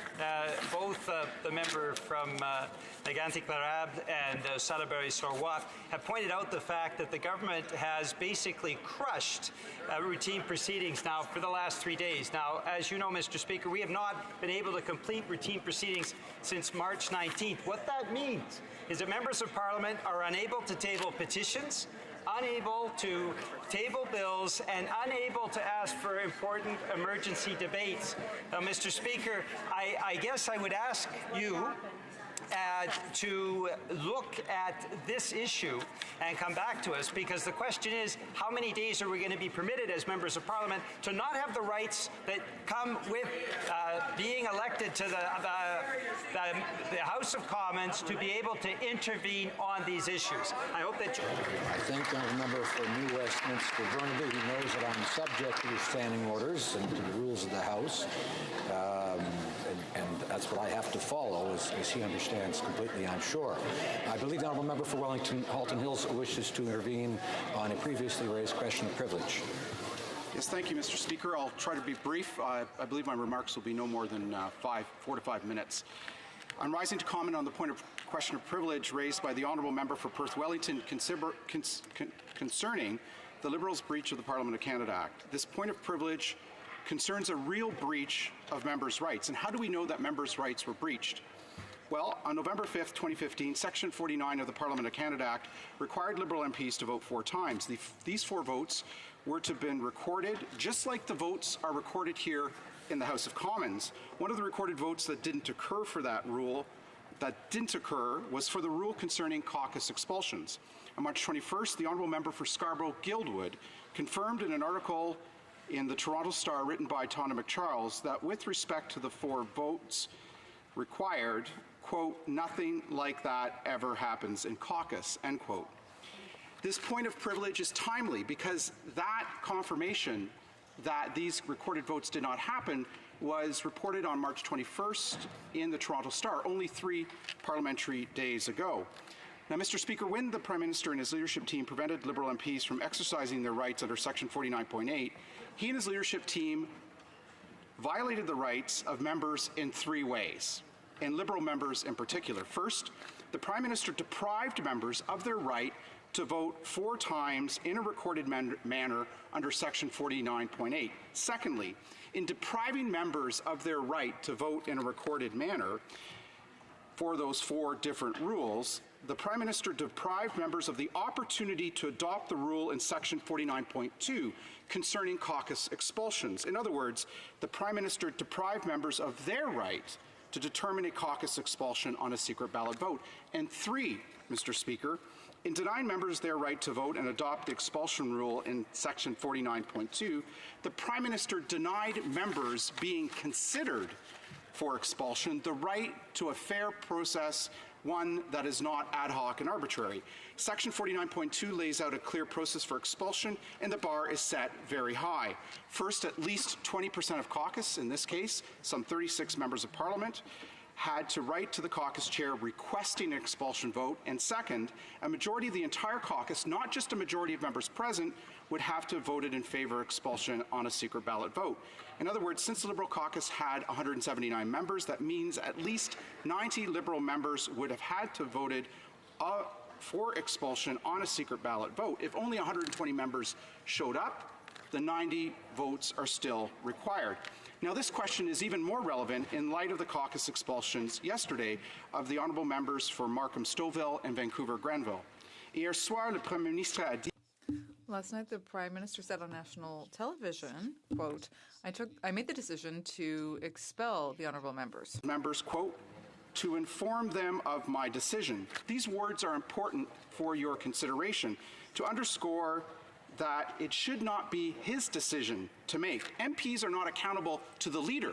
The leader is accountable to MPs. It is a vital part of the confidence convention of this House. In fact, it is so important that parts of it were taken from unwritten convention into statute law in the last Parliament. The rights of members to hold party leaders and the Prime Minister accountable are so important that the previous Parliament took some of these unwritten constitutional conventions governing party caucuses and enshrined them into the Parliament of Canada Act. Now, finally, Mr. Speaker, on December 5th, 2015, you were called to the chair as our Speaker through a vote in this House, and it also means that you were an active member of the Liberal caucus when the events in question took place on November 5th, 2015. And with the greatest of respect, there could be, at minimum, an appearance of a conflict of interest for the Speaker. but by automatically finding a prima facie case of a breach of privilege and sending this matter to the House as a whole for its consideration is one way for you as Speaker to have absolution in any potential conflict of interest. And finally, Mr. Speaker, I'll say this.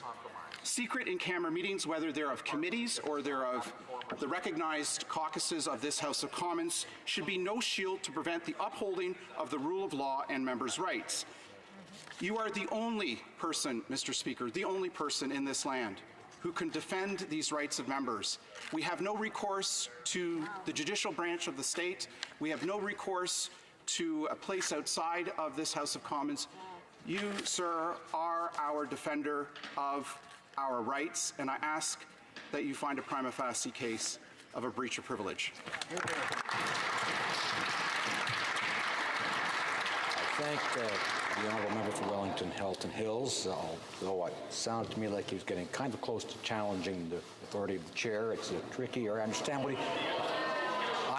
what he's saying, but order. I, of course, will endeavour to examine these questions in total fairness. The honourable member for Chilliwack-Hope wishes to add some argument. Mr. Speaker, it's on a different question of privilege. Member for Regina Lugan wanted to add something on this, the same question of privilege which was just spoken to. Is that correct?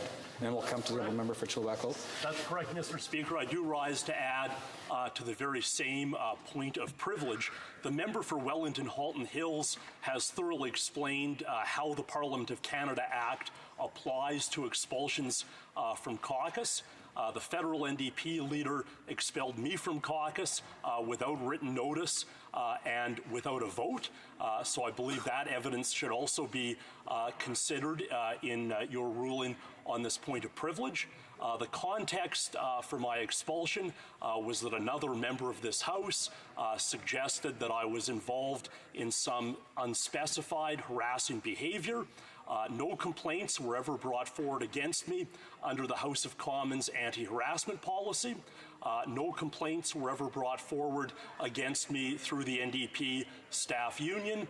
Instead, the federal NDP leader invented his own process and appointed his own investigator. So, Mr. Speaker, I think it's very important to consider the Parliament of Canada Act in this case. It does set out a clear procedure for expulsion from caucus. Whether or not that procedure applies in a given caucus is to be determined by a vote of that caucus at its first meeting after the election. No such votes were held by the NDP caucus in its first meeting after the election. In fact, no such votes were held by the NDP caucus at any of our meetings in 2015. So I believe we cannot conclude that the federal NDP leader had the unilateral authority to expel me or anyone else from caucus. Thank you, Mr. Speaker. The member for Saanich Gulf Island is rising on the same question privilege. Yes, Mr. Speaker, I'll try to be brief. I want to support fully the point brought forward by the honourable member for Wellington Halton Hills. We will recall, those of us who were in the 41st Parliament, that the initial version of the private member's bill put forward as a Reform Act would have been far more forceful in reducing the extraordinary powers that party leaders have achieved by accretion of privileges and powers over a couple of decades that I believe are inconsistent with Westminster parliamentary privileges and our process. Mr. Speaker, as your role is to protect the rights of individual members of Parliament, I think this opportunity is before us to strengthen our understanding that leaders, as the member for Wellington Halton Hills said, members of caucuses are not accountable to their leader. The leader is accountable to members of that caucus, and the individual rights of members of Parliament in this place, not to be put upon by party leadership, needs to be fortified. This is such an opportunity, and it is simply wrong for political parties to say at the end of an election, well, that bill was passed under Conservatives, so we don't like it. The Parliament of Canada Act is the law of the land. It was passed It should be respected. And the situation for the honourable member for Regina Leuven, the situation for the honourable members for Markham Stouffville, from Vancouver Granville, require us as not, and this is hard, I'd rather that this was not a partisan issue, but everything in this place is. This should be about the rights of individual members of Parliament not to have their rights put upon without due process, without following the Parliament of Canada Act at a minimum. Thank you, Mr. Speaker. I thank the honourable member for Saanich Gulf Islands. The honourable member for Windsor West is rising on the same question of privilege. Yes, Mr. Speaker, and I would like to confirm as Dean of the NDP caucus that we did follow the Parliament of Canada Act as prescribed by the member for Halton Hills. I thank the honourable members for their interventions. Now the honourable member for Chilliwack Hope, I think, wishes to add argument on a different point of order or question of privilege. Thank you, Mr. Speaker. I am rising in light of a document published last night, a new document relevant to the question of privilege raised by the honourable member for Burnaby New Westminster on March 18th concerning question period responses on February 7th and 8th. Last evening, the honourable member for Markham Stouffville published a statement concerning her shocking and troubling expulsion from the Liberal caucus for the sole offence of speaking truth to power. Our strong principled and honourable colleague wrote, and I quote, "Rather than acknowledge the obvious that a range of individuals had inappropriately attempted to pressure the former Attorney General in relation to a prosecutorial decision and apologize for what occurred, a decision was made to attempt to deny the obvious, to attack the honourable member for Vancouver Granville's credibility, and attempt to blame her. I was not able to support the recommended response to deny these allegations," end quote. You will, of course, Mr. Speaker, recall the denial of those allegations in the House. For example, the new Attorney General told the House on February 7th, quote, "As the Prime Minister has said earlier today, these allegations in the Globe and Mail are false," end quote. The following day, his parliamentary secretary insisted, quote, "As the Prime Minister said very clearly yesterday to the journalists gathered, the allegations contained in the Globe and Mail article are false," end quote. We now know from the admission of the honourable member for Markham Stouffville, who was at all material times a senior member of the federal cabinet, that this was just a government position to be taken and defended. Mr. Speaker, someone in an even more senior government position than the President of the Treasury Board directed and orchestrated this campaign to deny and mislead the House of Commons. Yesterday, the honourable member for Cypress Hills Grassland referred to Speaker Jerome's ruling on December 6, 1978.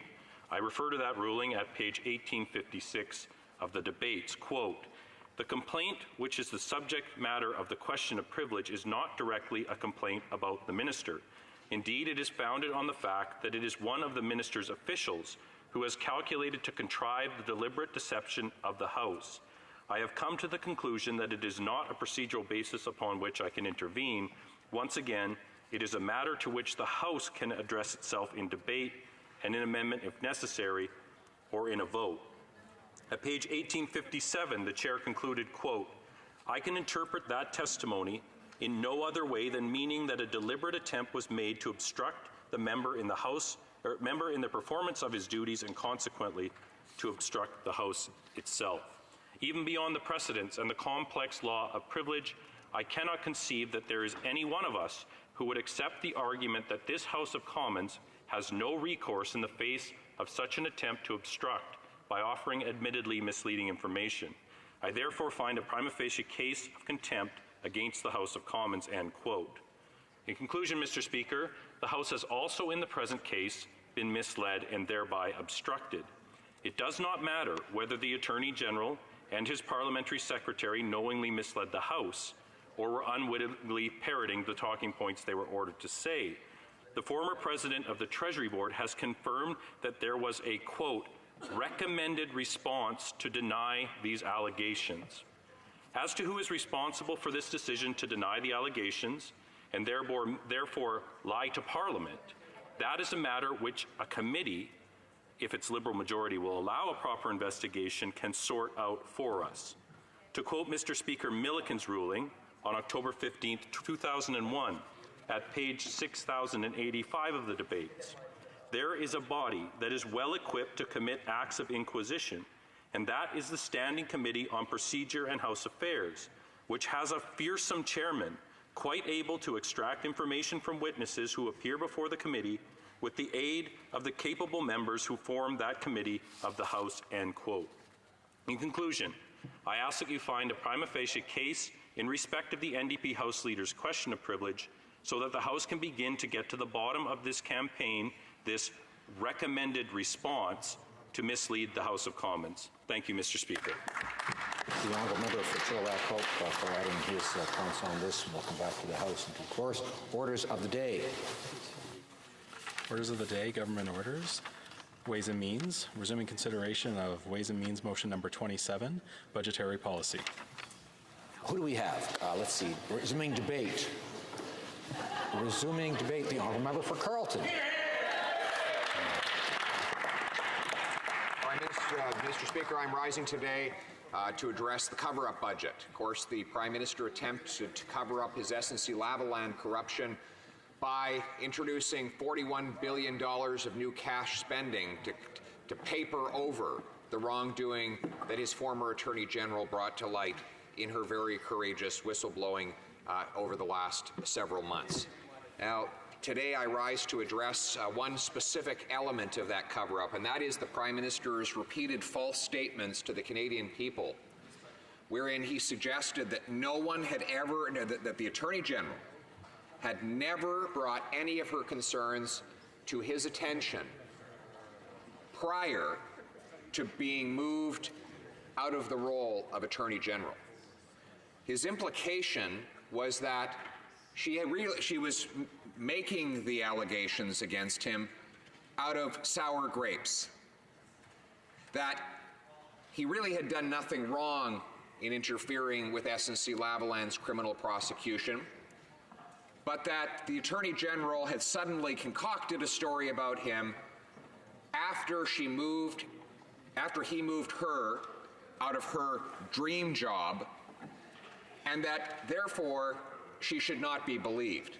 Allow me to quote what the Prime Minister said to the Canadian people at a press conference on February 15th, 2019. And I quote, "If anyone, including the former Attorney General, had issues with anything they might have experienced in this government, or didn't feel that we were living up to the high standards we set for itself, it was her responsibility to come forward. It was their responsibility to come forward. And no one did." Let me repeat the relevant part of that quote. If anyone, including the former Attorney General, had issues with anything they might have experienced, it was her responsibility to come forward. It was their responsibility to come forward, and no one did, end quote. Yet, text messages, journal entries, and audio recordings now prove the former Attorney General did come forward literally dozens of times to the Prime Minister and his inner circle. Let me go through the chronology of her whistleblowing. September 16th, 2018, phone conversation between the Prime Minister's staff members, Mathieu Bouchard, Elder Marquis, and the Attorney General's Chief of Staff, Jessica Prince, from testimony by the former Attorney General. I'm quoting now. "My Chief of Staff had a phone call with Mathieu Bouchard and Elder Marquis from the Prime Minister's office. They said they understand that there are limits on what can be done and that they can't direct, but that they hear that our Deputy of Justice thinks we can get the Public Prosecution Service of Canada to say, quote, we think we should get some outside advice on this, end quote. In response, my Chief of Staff stressed to them prosecutorial independence and potential concerns about the interference in the independence of the prosecutorial functions. In other words, at that moment in early September, the Minister's staff did communicate to the Prime Minister's staff that there was what they were asking for would constitute, and I quote, interference in the independence of the prosecutorial function. That is the first piece of evidence I introduce, disproving the Prime Minister's claim when he said it was her responsibility to come forward, it was their responsibility to come forward, and no one did. The next day, September 17th, 2018, the Attorney General came forward in person to the Prime Minister and to the Clerk of the Privy Council. From her testimony, we have here, and I quote, "This same day, September 17th, I had a one-on-one meeting with the Prime Minister that I requested a couple of weeks earlier. When I walked in, the Clerk of the Privy Council was in attendance as well. While the meeting was not about the issue of S&C and deferred prosecution agreements, the Prime Minister raised the issue immediately." She goes on and says, "I've further stated that I was very clear on my role as the Attorney General and that I was not prepared to issue a directive in this case, that it would not be appropriate." At that point, the Prime Minister jumped in, stressing that there was an election in Quebec and that I am an MP in Quebec and the member for Papineau. She went on, "I was taken back. My response, and I vividly remember this as well, was to ask the Prime Minister a direct question while looking him in the eye. I asked, are you politically interfering with my role and my decision as the Attorney General? I would strongly advise against it." Now, I've heard members across the way yell out that that is mere hearsay. In fact, today we learned it is not hearsay.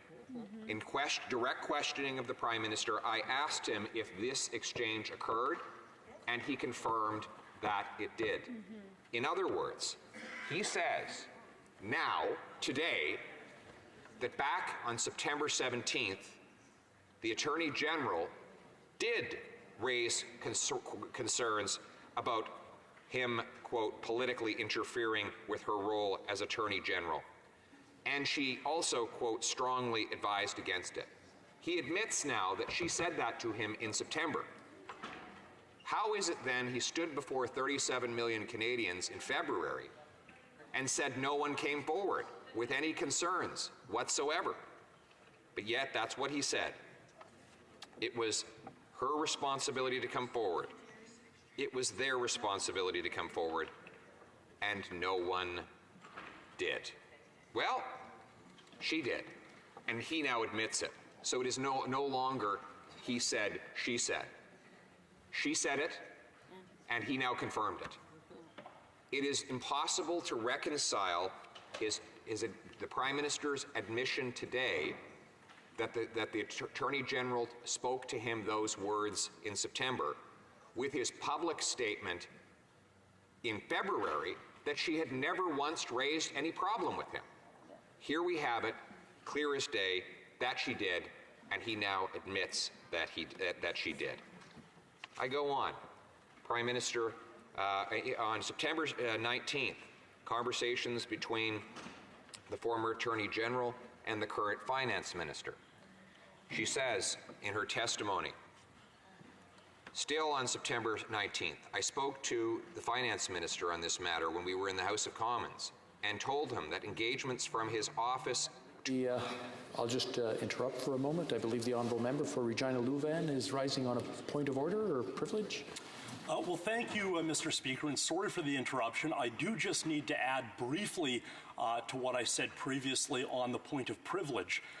In response, the member for Windsor West rose to reassure the House that the NDP caucus did follow the Parliament of Canada Act with respect to adopting or rejecting the model rules, including the one for expulsion from caucus. I just want to clearly put on record that what the Act says is that each party caucus needs to hold 4 secret ballot votes on each of those model rules at its first meeting after the election. The NDP caucus did not hold votes, let alone secret ballot votes, on those model rules at our first meeting after the election or at any of our meetings in 2015. So I think rather than just generally suggesting compliance with the Act, it would be necessary for the member from Windsor West or another member, to suggest that they remember actually holding secret ballot votes at the first meeting following the election. And I note, Mr. Speaker, that claim has not been made. Very good. We'll take that under consideration and add that to the fact. Before we go to the honourable member from Carleton, I have some housekeeping to do. Order. It is my duty, pursuant to Standing Order 38, to inform the House that the questions to be raised tonight at the time of adjournment are as follows.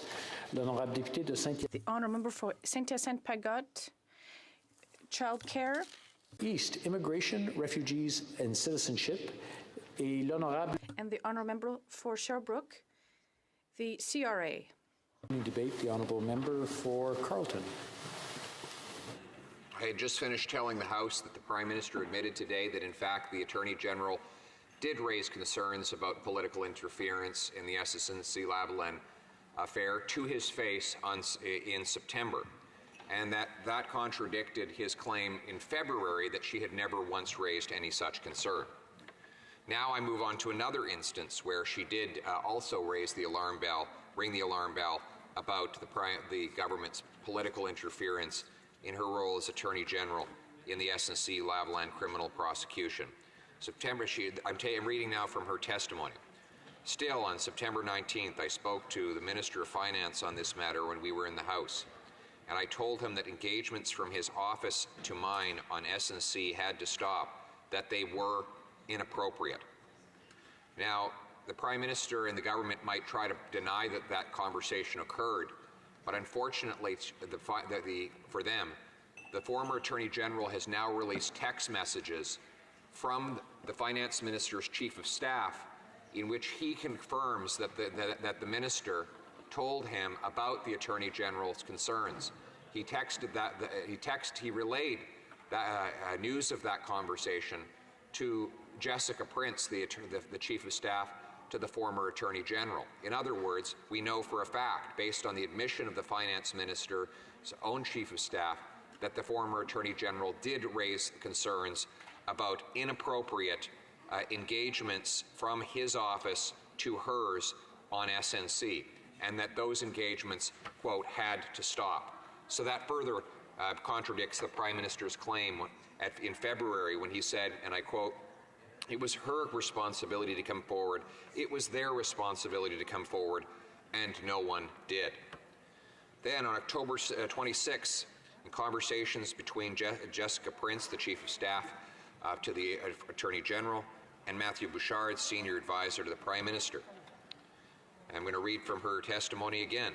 However, on October 26, 2018, when my Chief of Staff spoke to Matthew Bouchard, the Prime Minister's Senior Advisor, and communicated to him that given that SNC had now filed in federal courts to seek review of the DPP's decision, surely we had moved past the idea that the Attorney General would intervene in getting an opinion on the same question. Mathieu replied that he was still interested in an external legal opinion.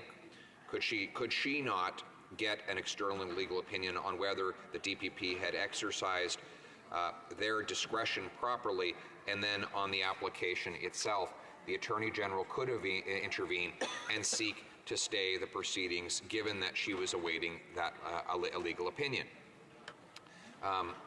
Then she reported, Mr. Speaker, the Attorney General reported, my Chief of Staff said this would obviously be perceived as interference, and her boss questioning the DPP's decision. So, once again, we have another incident where the Chief of Staff to the Attorney General told senior staff in the Prime Minister's office that what they were asking for would constitute, or at least be perceived as interference. And so that further contradicts the Prime Minister's claim that, and I quote, it was her responsibility to come forward, it was their responsibility to come forward, and no one did, end quote. And then, of course, we have November 22nd, in a meeting between the Attorney General, the two senior staff members in the Prime Minister's office. In mid-November, the PMO requested that I meet with Matthew Bouchard and Elder Marquise to discuss the matter, which I did on November 22nd. This meeting was quite long, I would say about an hour and a half. I was irritated by having to have this meeting, as I already told the Prime Minister, etc., that the deferred prosecution agreement on SNC was not going to happen. That I was not going to issue a directive. Mathieu, in this meeting, did most of the talking. He was trying to tell me that there were options, and I still needed to find a solution. I took them through the Director of Public Prosecutions Act, Section 15 and Section 10, and talked about the prosecutorial independence as a constitutional principle, and they were interfering. I talked about the Section 13 note, which they said they had never received, but I reminded them that we had sent it to them in September, months earlier. She went on. Mathieu and Elder continued to plead their case, talking about if I'm not sure, as if I'm not sure in my decision, that we could hire an eminent person to advise me. They were kicking the tires. She goes on. I said no. My mind had been made up, and they needed to stop. This was enough.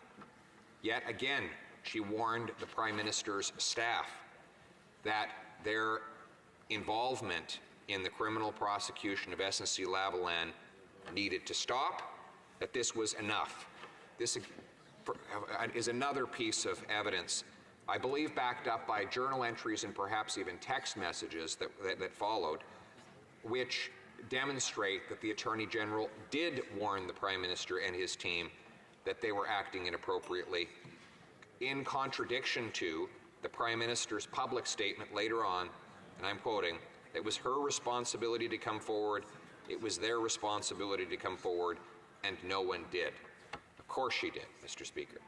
And then on December 15th, she came forward, on December 5th, excuse me, on December 5th, the Attorney General came forward yet again, and she, in a meeting between herself and Gerald Butts, the Prime Minister's most senior advisor.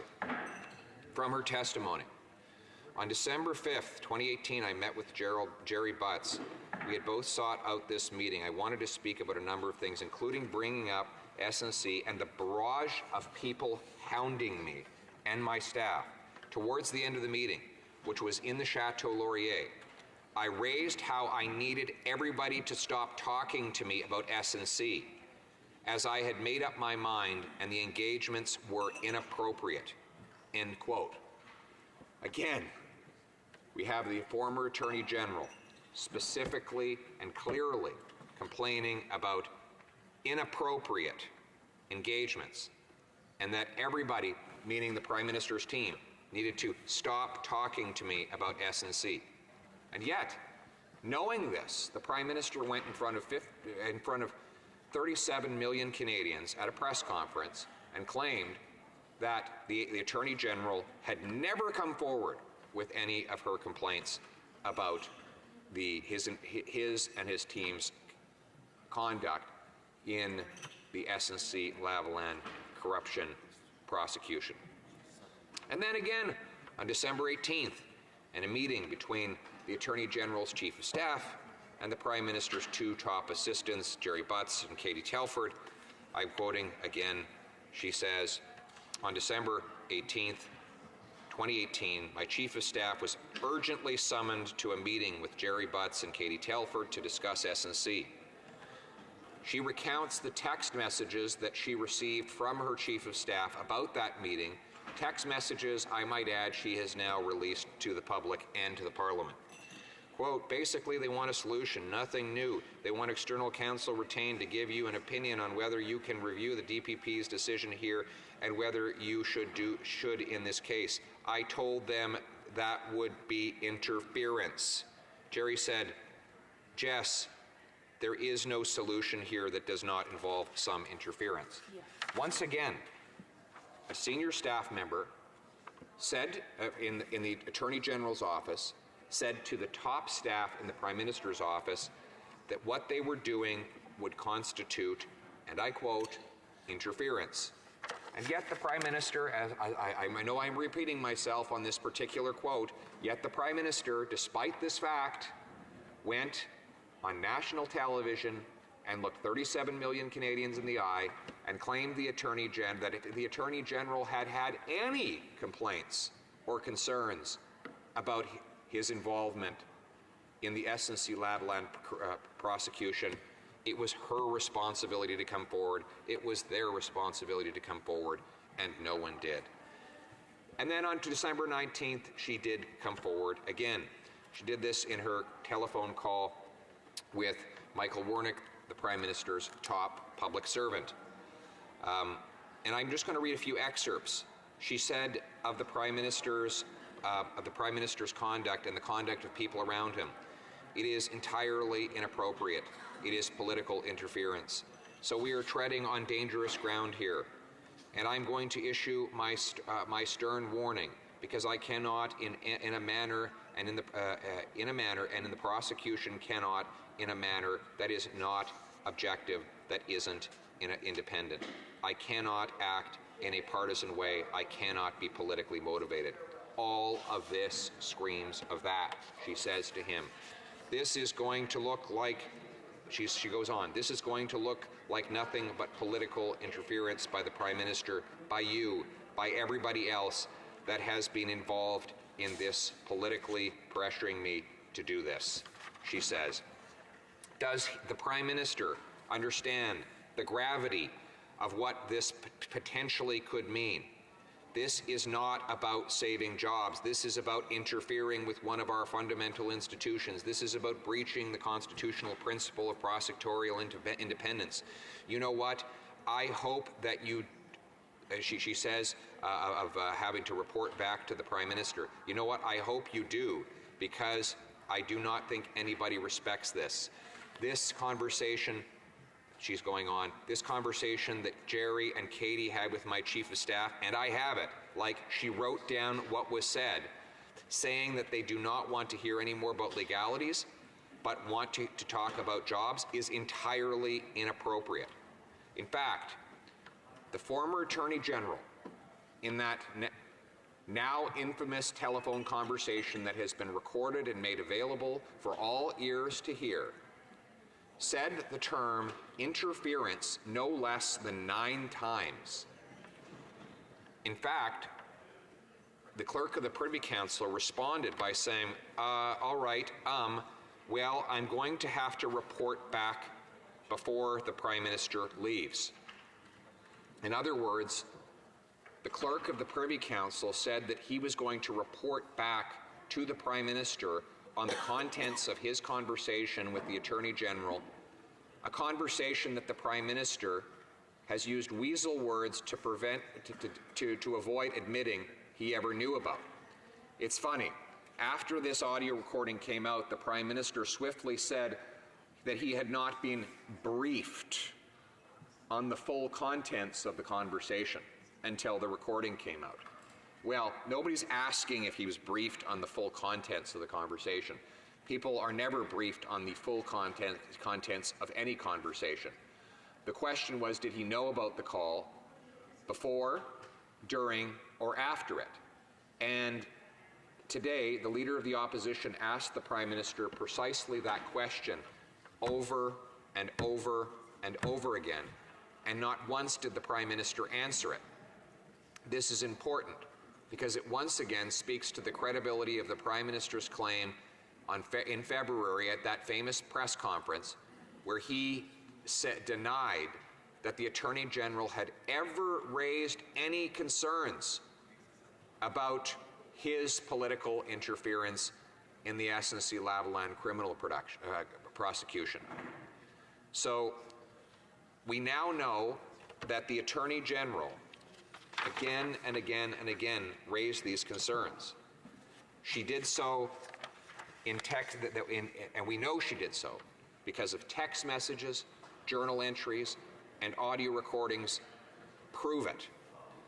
They include documents, recordings, text messages that came from September 16th, September 17th, September 19th, October 26th, November 22nd, December 5th, December 18th, December 19th. The Prime Minister really have us believe that he didn't know about any of the warnings that she and her staff made to his staff, to his top personnel, and ultimately to him on these more than half dozen occasions. Mr. Speaker, it is entirely unbelievable that he didn't know that she had spoken out when he went before the Canadian people and claimed that she had not spoken out. Let me just reiterate what I've gone through here. The number of times that the Attorney General did come forward. I'll tell you why I'm going to give you this list. Because the Prime Minister said, I'm going to read the quote again, said that if anyone thought he'd done something wrong on SNC, it was their, quote, it was their responsibility to come forward, and no one did.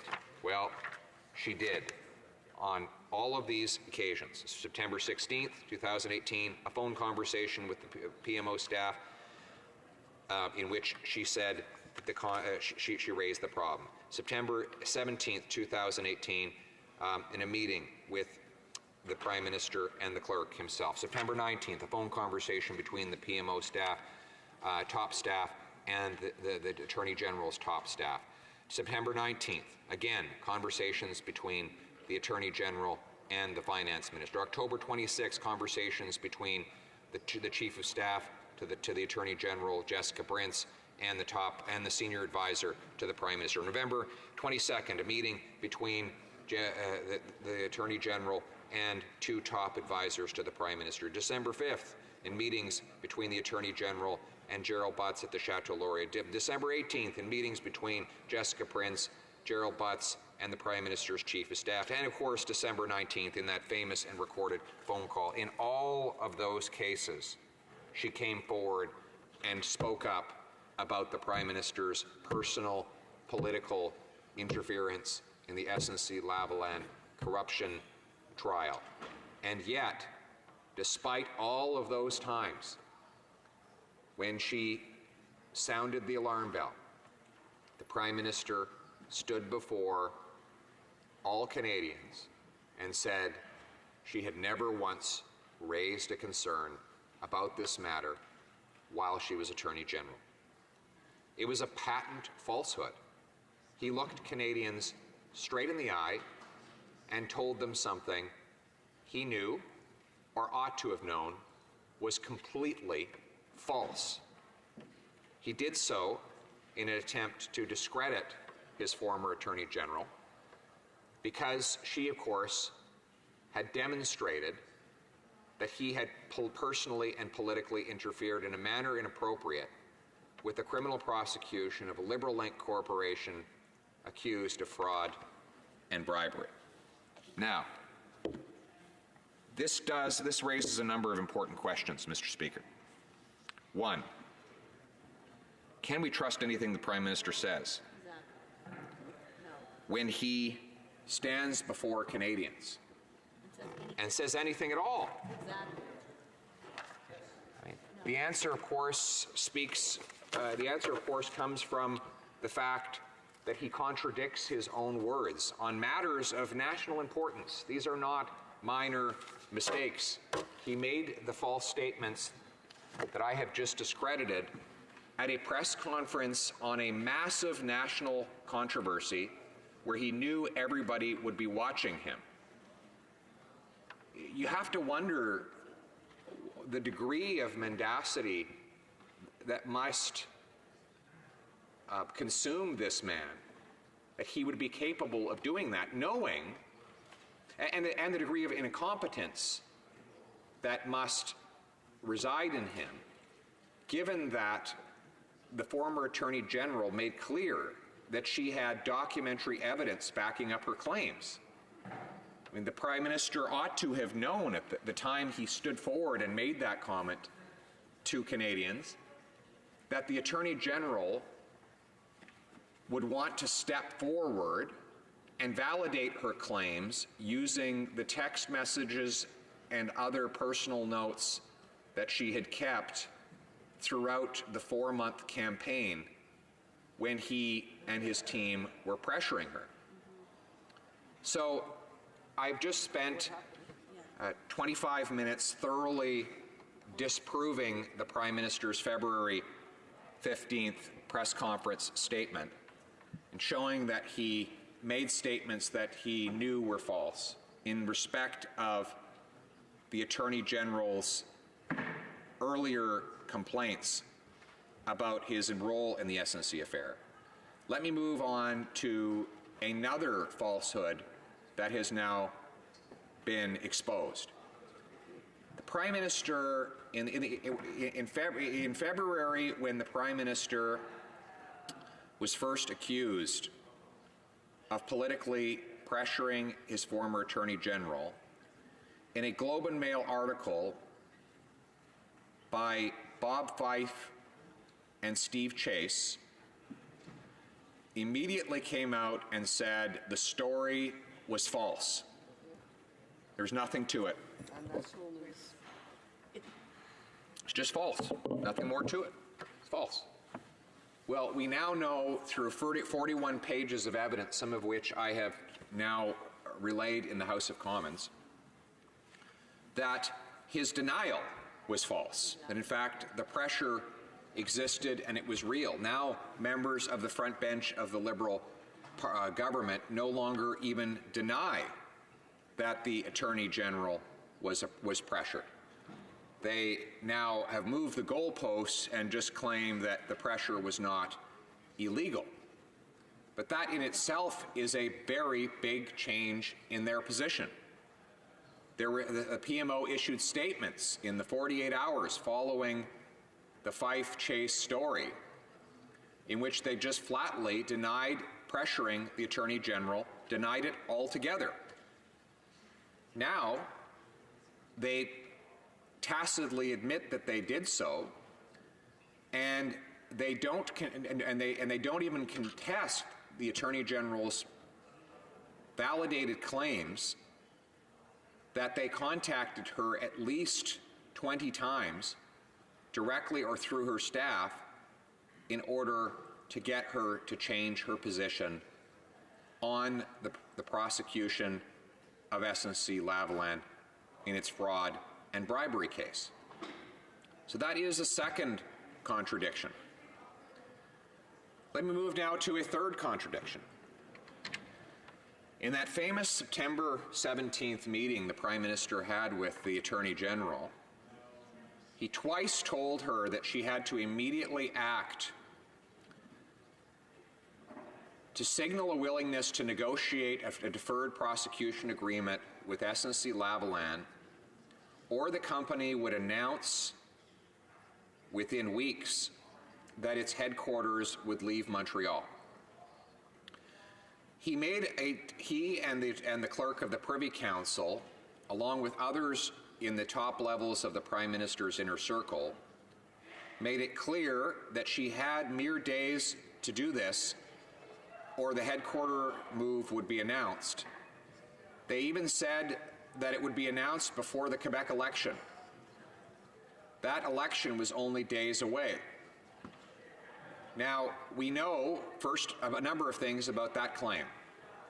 One, the headquarters, the company has not since announced it will move its headquarters absent a deferred prosecution agreement. In fact, the headquarters remains in Montreal, and no public announcement to the contrary has been made. Two, the company cannot move its headquarters out of Montreal because it has a $1.5 billion loan agreement with the Quebec Pension Plan requiring that it remain in that city until the year 2024. Three, they just signed a 20-year lease on their building in Montreal and announced a multi-million-dollar renovation to the headquarters to accommodate their thousands of Montreal area employees. You don't do purpose renovations for your own employees and then get up and move. It's a waste of money. 4, moving the SNC headquarters out of Montreal would not in any way limit the company's criminal liability in the charges of fraud and bribery. Those charges would go ahead no matter whether the headquarters of SNC-Lavalin were located in London, Washington, Sydney, Australia, or Kalamazoo. At the end of the day, the trial would happen no less.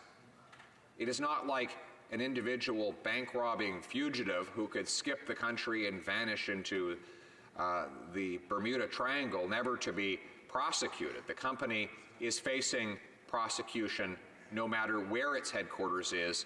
Therefore, the Prime Minister's claim that it would move was never sensible at all.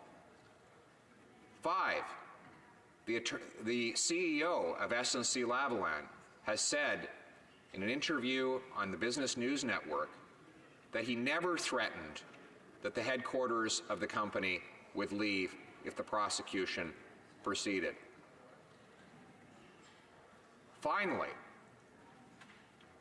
we know that any damage to the company's reputation as a result of a conviction would be similarly severe if the company signed on to a deferred prosecution agreement, because signing said agreement would require SNC admit to egregious criminal acts of fraud and bribery.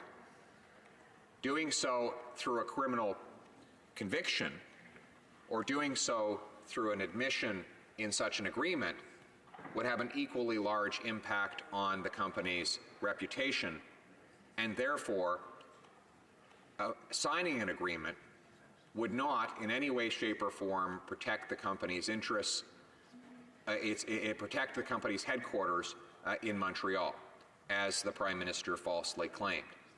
Now, it's interesting that when I asked the Prime Minister in the House of Commons whether or not he had told the Attorney General that the headquarters would move, he denied having said so. The problem with that denial, and here we have yet another falsehood, is that he had repeated the false claim that SNC would move out of Montreal and Canada altogether at his famous February 15th press conference.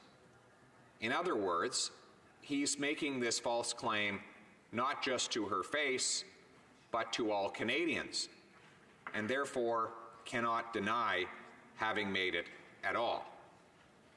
So that is yet another false statement that the Prime Minister and his office have made in this entire affair. I just list 3 falsehoods that he has uttered in respect of his involvement in trying to halt the charges against SNC-Lavalin for fraud and corruption. And that doesn't even take into consideration the falsehoods that his staff members have stated. Gerald Butts came before the Justice Committee and said, if we were doing anything wrong, why weren't we having this conversation in September, in October, in November, in December? But, Mr. Speaker, all of the documentary evidence show they were having exactly that conversation in September, in October, in November, and in December. Text messages show that they were having that conversation in September, in October, in November, in December. By his own admission, he had that conversation with the Attorney General herself at the Chateau Laurier Lounge in December. The Prime Minister has admitted that he attended meetings with the Attorney General where she raised her objections in September. We have text messages showing that the conversation was happening in the 2 middle months of October and November. So in other words, Gerald Butts' statement that they weren't having that conversation in those 4 months was just patently false.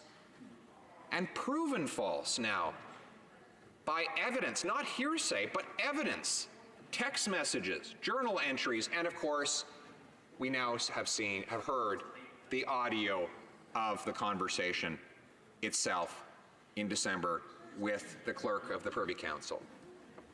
So, you know, the fact that Gerald Butts felt no compunction about going before a parliamentary committee and stating such a patent falsehood just speaks how liberally this government and its most senior members are prepared to dispense with the truth in order to defend themselves in this corruption scandal.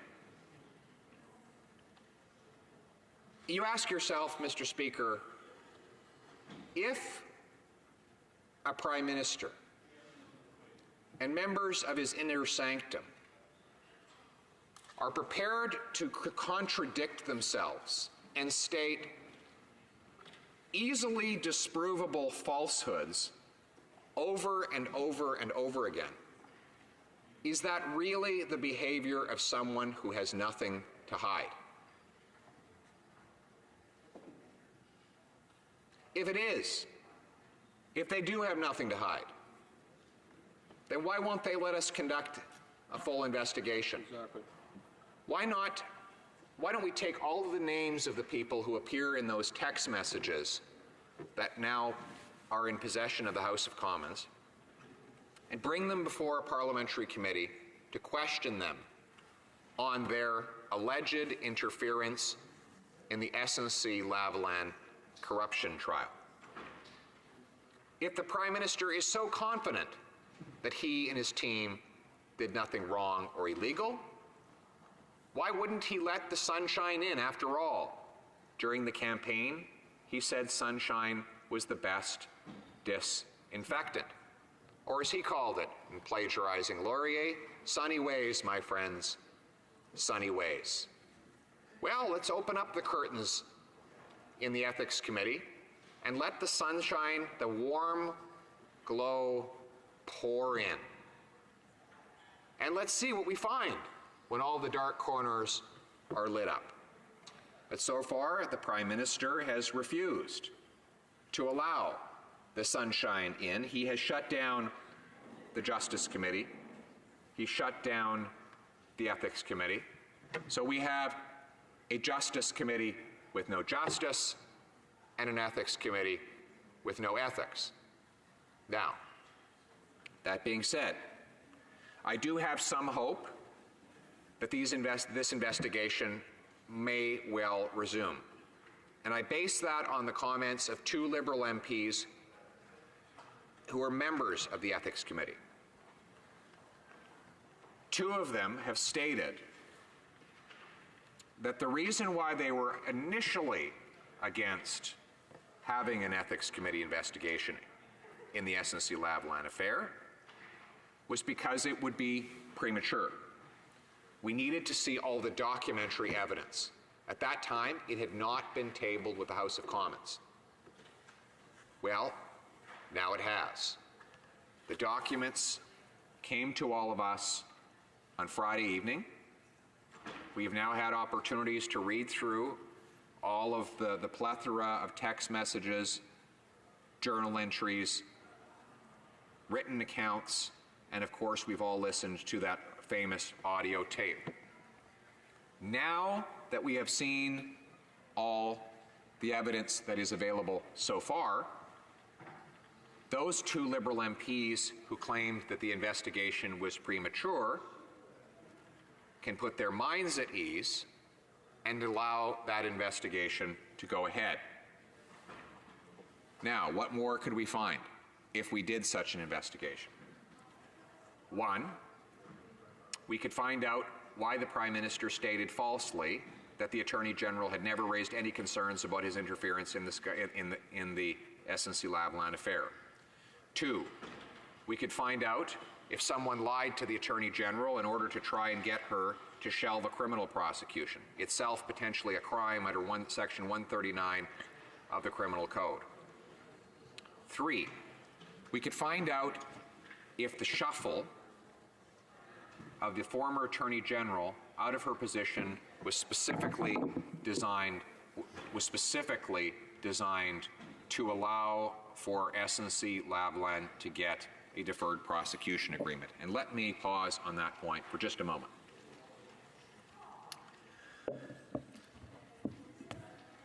Let's examine the state of play in SNC-Lavalin's quest to have its corruption charges shelved. Under the former Attorney General, its quest had failed. She had considered whether or not it would be appropriate to overturn the top prosecutor and instruct that a deal with SNC-Lavalin go ahead to shelve the trial, and she had decided it was not appropriate. Her mind was made up, something we see in the conversations that were recorded, the text message that were sent, and the other written evidence that has since been provided. In other words, SNC-Lavalin,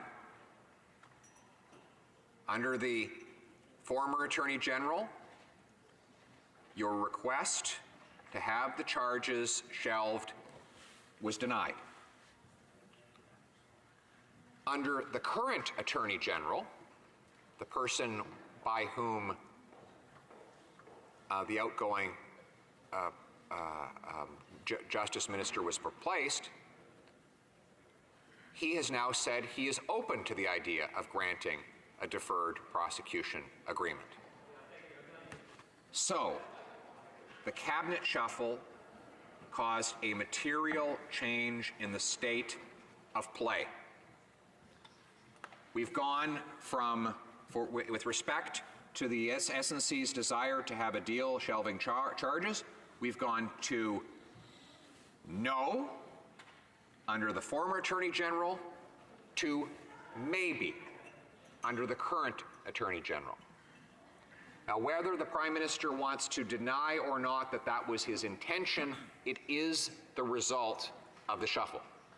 There is absolutely no doubt the status of a possible deferred prosecution agreement for SNC-Lavalin has changed as a result of the cabinet shuffle. The door was slammed shut under the former Attorney General. The door is now open under the current Attorney General. Shame. We need to know if the current Attorney General received any instructions on this matter before he got the appointment. Did the Prime Minister, or more likely, a member of his staff or inner circle, communicate to the incoming Attorney General or those around him that his role as the top law officer of the Crown would involve extending a settlement to SNC-Lavalin? If the answer is yes, then we would know that the purpose of the shuffle was precisely to get a special deal for this powerful Liberal-linked corporation. And that was the theory that the outgoing Attorney General had in her mind.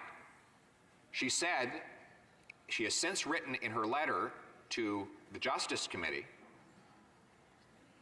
that she was planning to resign as Veterans Affairs Minister if the incoming Attorney General decided to impose a settlement to shelve the charges on SNC-Lavalin. She believed, as she said numerous times to the Prime Minister's inner circle at the time of the shuffle, that she knew why she was being moved. And the reason? Because the Prime Minister, she believed, was determined to see this Liberal-linked company get out of trial, and she was not prepared to do it. If she's right, then the corollary of that fact is likely that the incoming Attorney General was willing to grant a settlement to the company. Canadians need to know that.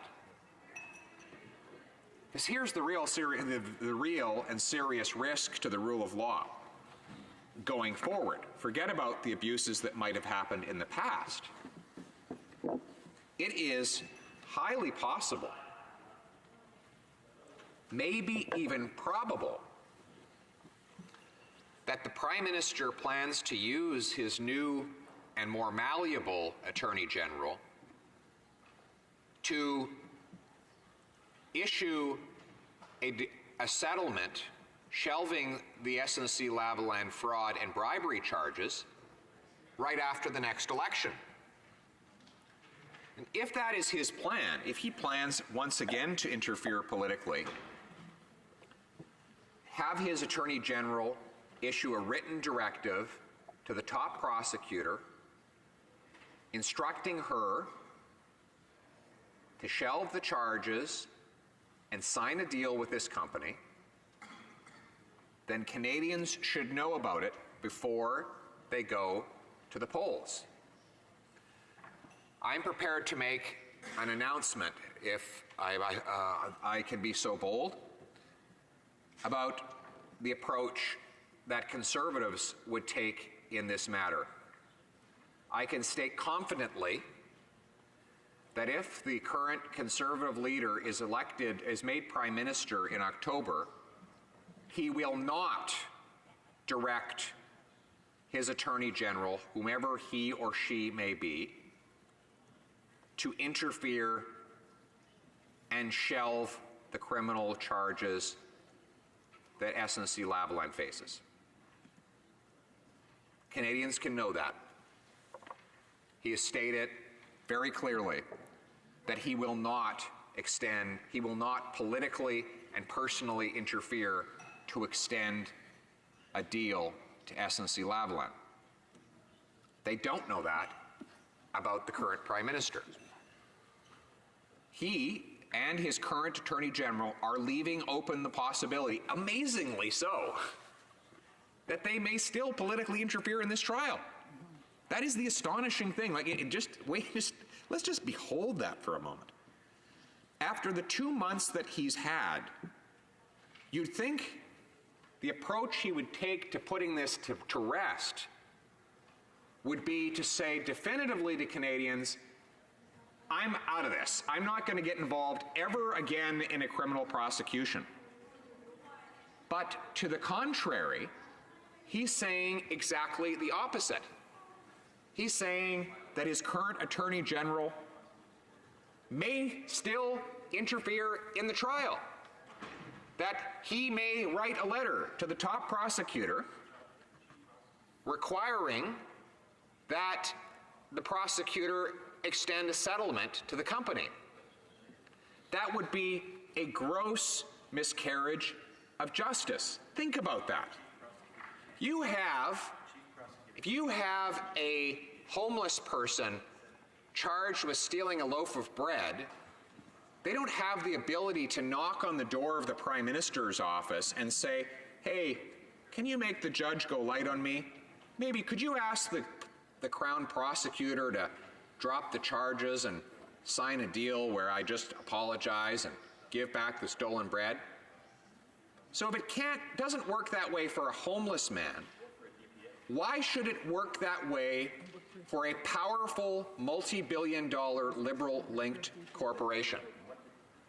If we live in a country where corporations have the ability to buy justice with wads of cash paid to lobbyists, those lobbyists can swarm all over Parliament Hill like flies on honey and influence the Prime Minister to step in and let the corporation off. If that is really the way the Prime Minister wants to administer the justice system in this country, we should know about it before the election so that Canadians can consider it in their vote. In other words, this is not just about holding the government accountable for what they've already done. It's about giving Canadians all of the information about what they might yet do. And if the Prime Minister thinks he can defend the possibility of having his Attorney General get this company off trial, then he should go on the campaign trail and say so.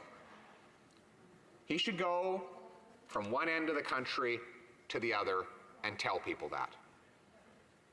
He should go to Montreal and he should talk to the people who've been robbed by this company and its executives in the bribery affair at the Jacques Cartier Bridge or the McGill Health Centre, another instance of bribery.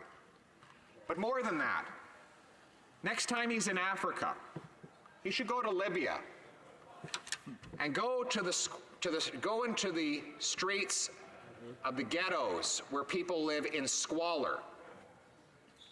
And he should tell the people there that he has no problem granting special deals to the company that is alleged to have stolen $130 million of their money. Wow. Because that is the allegation before us here. Some have tried to trivialize it and say that all it is the Gaddafi's getting yachts and prostitutes from this Canadian corporation. They say it is just a victimless crime. And therefore, it's better to settle the matter and avoid a messy trial. That is the argument we hear from proponents of a so-called deferred prosecution agreement for SNC-Lavalin. But it is not a victimless crime. It was wretched, parasitical corruption that robbed the people of Libya of $130 million. These are among the poorest people in the world. They don't have $130 million to spare. But that kind of wretched corruption is not deserving of prosecution in a criminal court, then I don't know what is. Furthermore, this is not a case of where a few bad apples made a small mistake and then the company found out and reported that mistake. Rather, the company had to get caught. It was only when Swiss authorities found out about some of the corruption and prosecuted one of SNC's perpetrators that the RCMP got wind of the matter and began its own investigation that resulted in the charges roughly 4 years ago. So it wasn't that the company was so honest and so pure in trying to expel from its midst these bad apples and that they came forward and fessed up and tried to make it right. No. They had to be caught. Just like they had to be caught in the bribery case at the Jacques Cartier Bridge, the bribery case at Montreal, criminal allegations that have surfaced with respect to the company in Mexico, in Panama, in Switzerland, in Libya, and God knows where else. This is a company with a track record of systematic corruption at the highest levels. The former CEO has pled guilty to bribery. So we're not just talking about a few small bad apples who play junior roles in faraway lands. It is a problem of systematic corruption, top to bottom, through and through. And it is going to be on the ballot in the next election.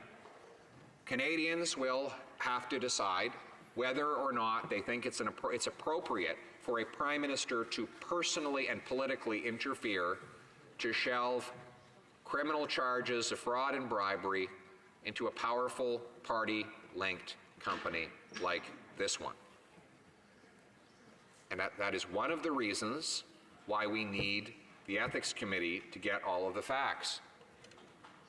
Now, before Canadians vote, because the Prime Minister's intention is to let the company off after the election, when he no longer needs voters, he should say so now. He should look people in the eye and say that he believes that the Attorney General in his cabinet would be completely justified in writing down a directive to the prosecutor to say, settle this matter, make it go away, sweep it under the rug, let them pay a fine, say sorry, and move on. Because I can tell you that will not be the position of the Conservative Party. The Conservative position will be very simple and very clear. The prosecutor and the prosecutor alone should decide how to proceed with these criminal charges. And so far, this prosecutor, the DPP, has shown she understands the law and she has acted in a manner that is correct in this case.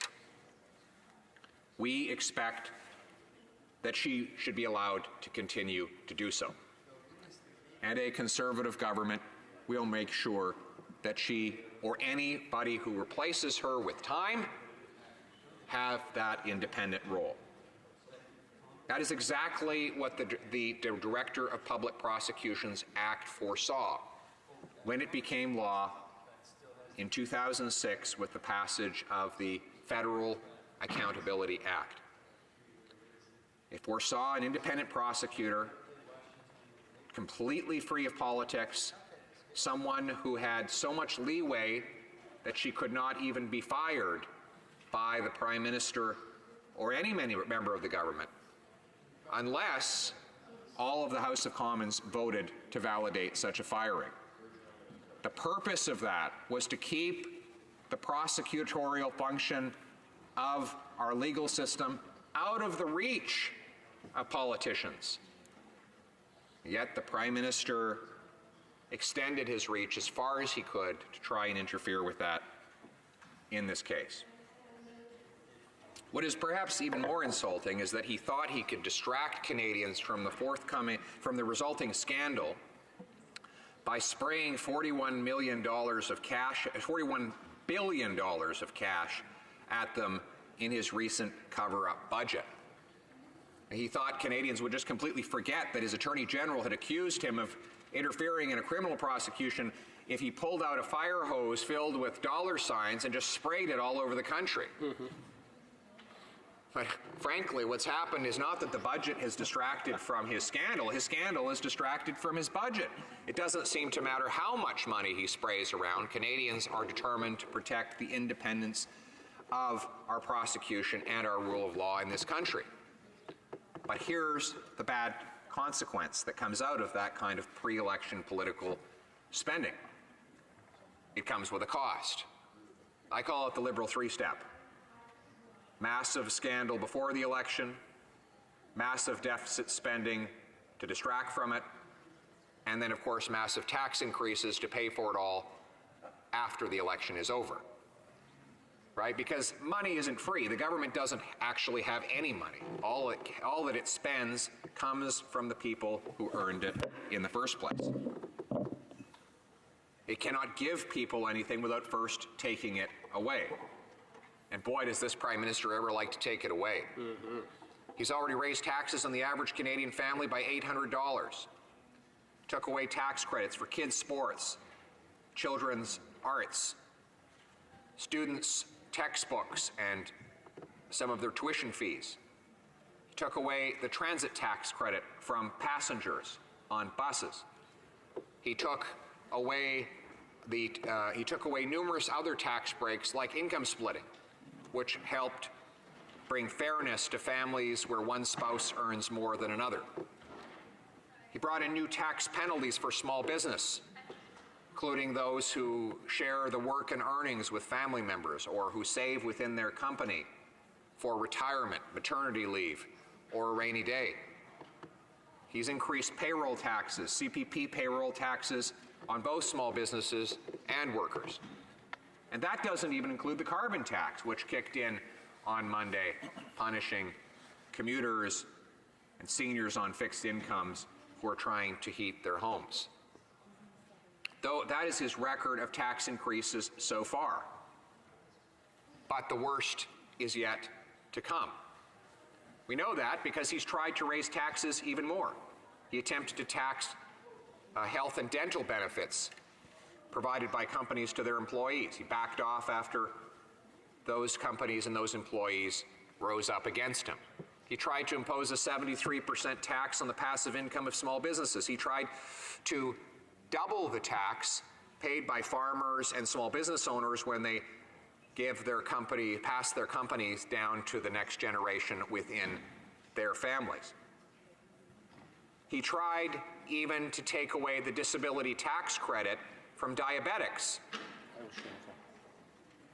Finally, the tax increase that was perhaps most disgusting, from which he was forced to back down, was when he tried to tax something called employee discounts. So you know when that waitress gets a free chicken salad sandwich at 2 in the morning when she's on her 15-minute break?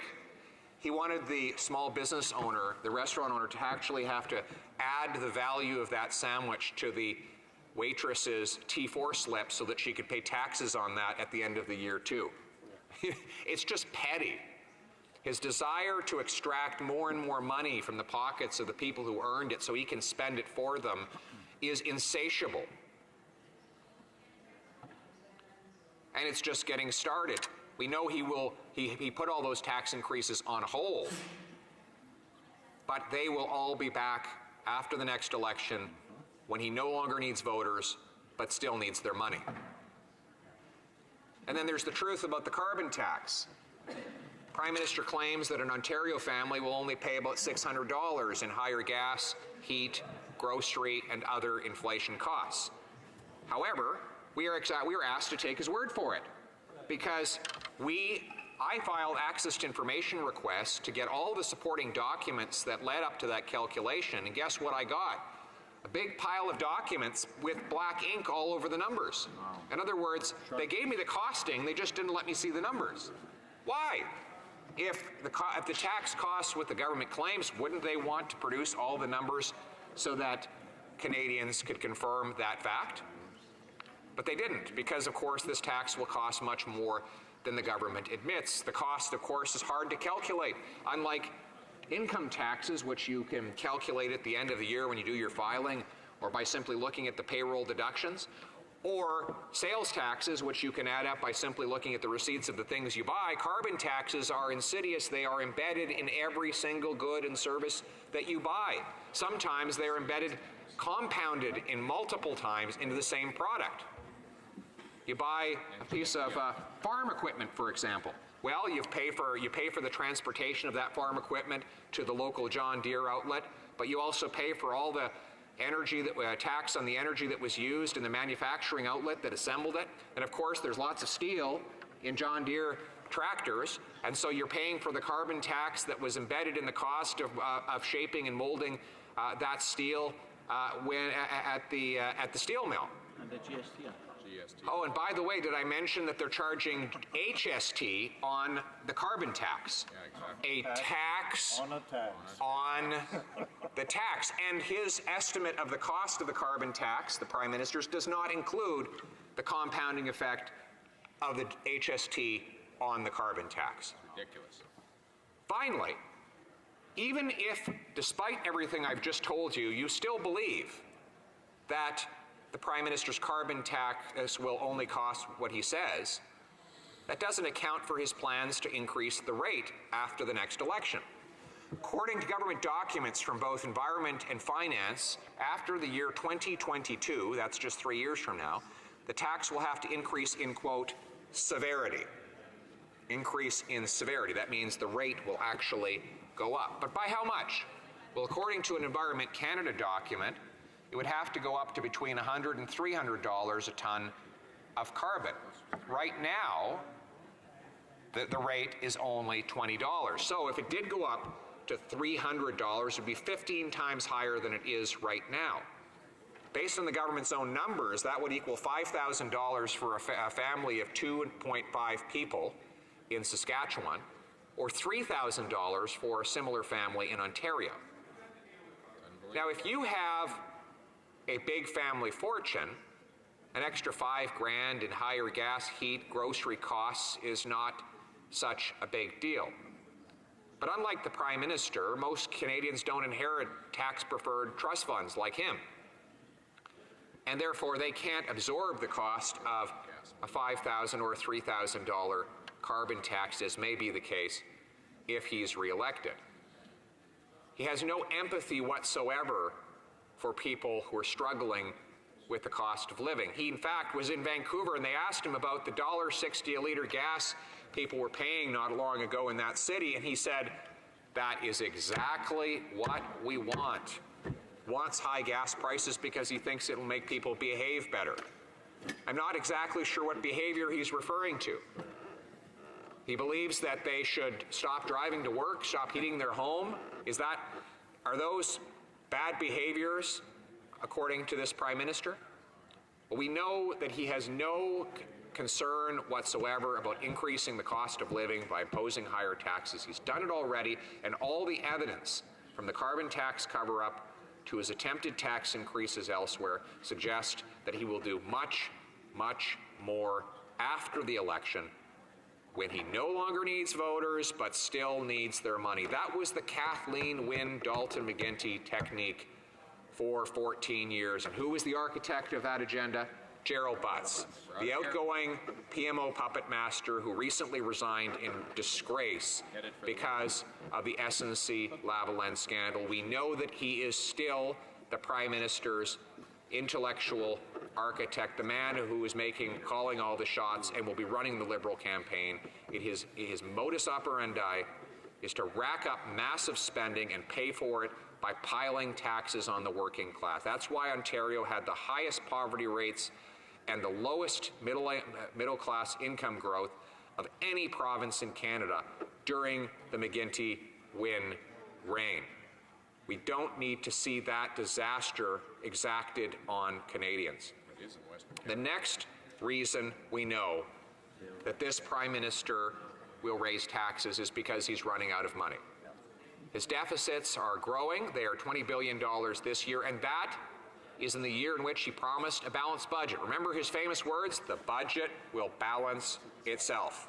Well, that sure hasn't happened on the appointed time schedule that he claimed it would during the last election, has it? No.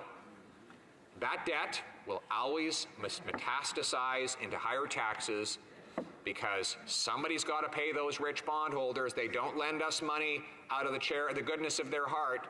They expect to get more back from Canadians than they lend, and they will if this Prime Minister keeps adding debt at unsustainable rates.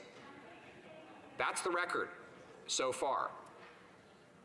Now, there's good news and bad news. Good news is we're not broke yet. The bad news is we will be if this Prime Minister is reelected. If a family's running out of money, but they're not yet broke, they sit down at the kitchen table to discuss what to do about the situation. The responsible decision is to right the course and get back on track, start to balance the family budget before the repo man comes knocking on the door 5-6 years down the road. They don't just go on a vacation to some fancy island in a faraway place and blow even more money and say, well, we're worried about the repo man when he arrives at our home. We'll cross that bridge when we get to it. No, they make responsible decisions in the present, modest adjustments to get on track so that they can be financially sustainable into the future. And that is exactly what Canadian households expect of their politicians. They expect that we, like them, live within our means, spend only what we have, and leave more in Canadians' pockets. They know, because they've actually had to make household payments, the basic rules of life, that you cannot borrow your way out of debt, that budgets do not balance themselves, and you can't make other people pay for your mistakes. These are lessons that the Prime Minister would be well to learn. I suspect he won't, but that's okay, because in October, Canadians will have another choice, the son of a working-class family who understands the basic rules of life, that you have to live within your means, leave more in people's pockets, and let them get ahead. Thank you.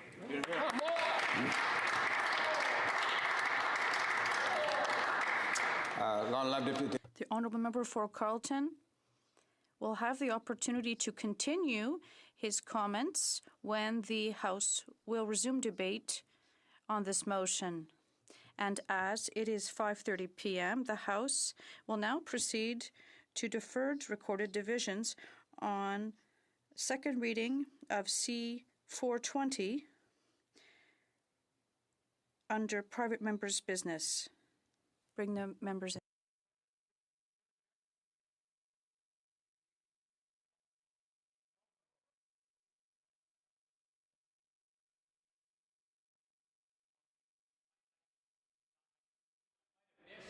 No. The best is yet to come from Claire. There's more to come? There's no idea what I was afraid, you know, talking about like other things that were so much less important. I thought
The question is as follows.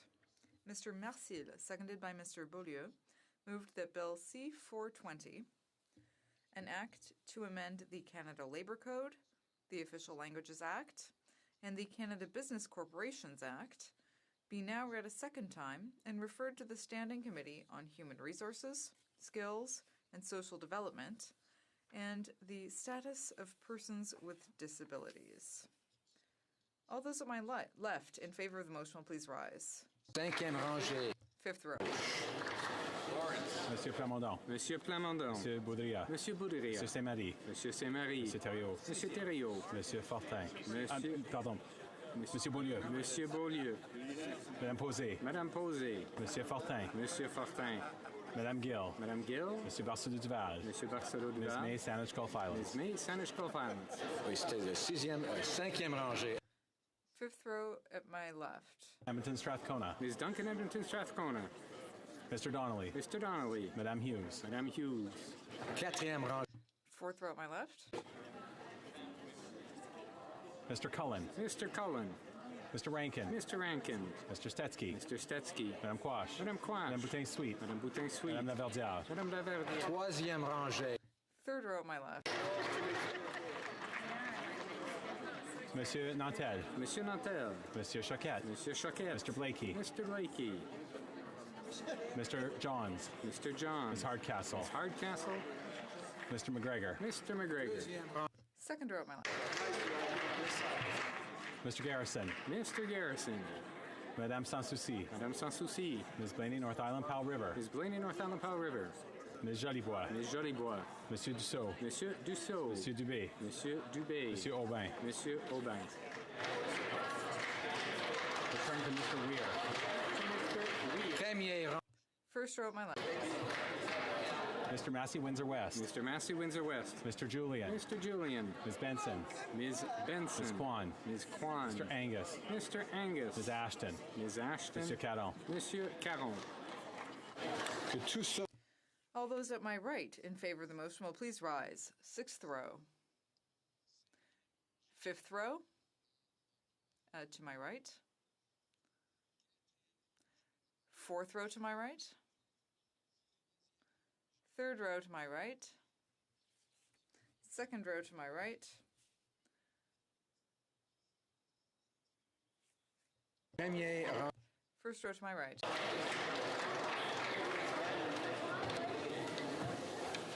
Que tous ceux à ma gauche qui s'opposent. All those at my left opposed to the motion will please rise. Sixth row.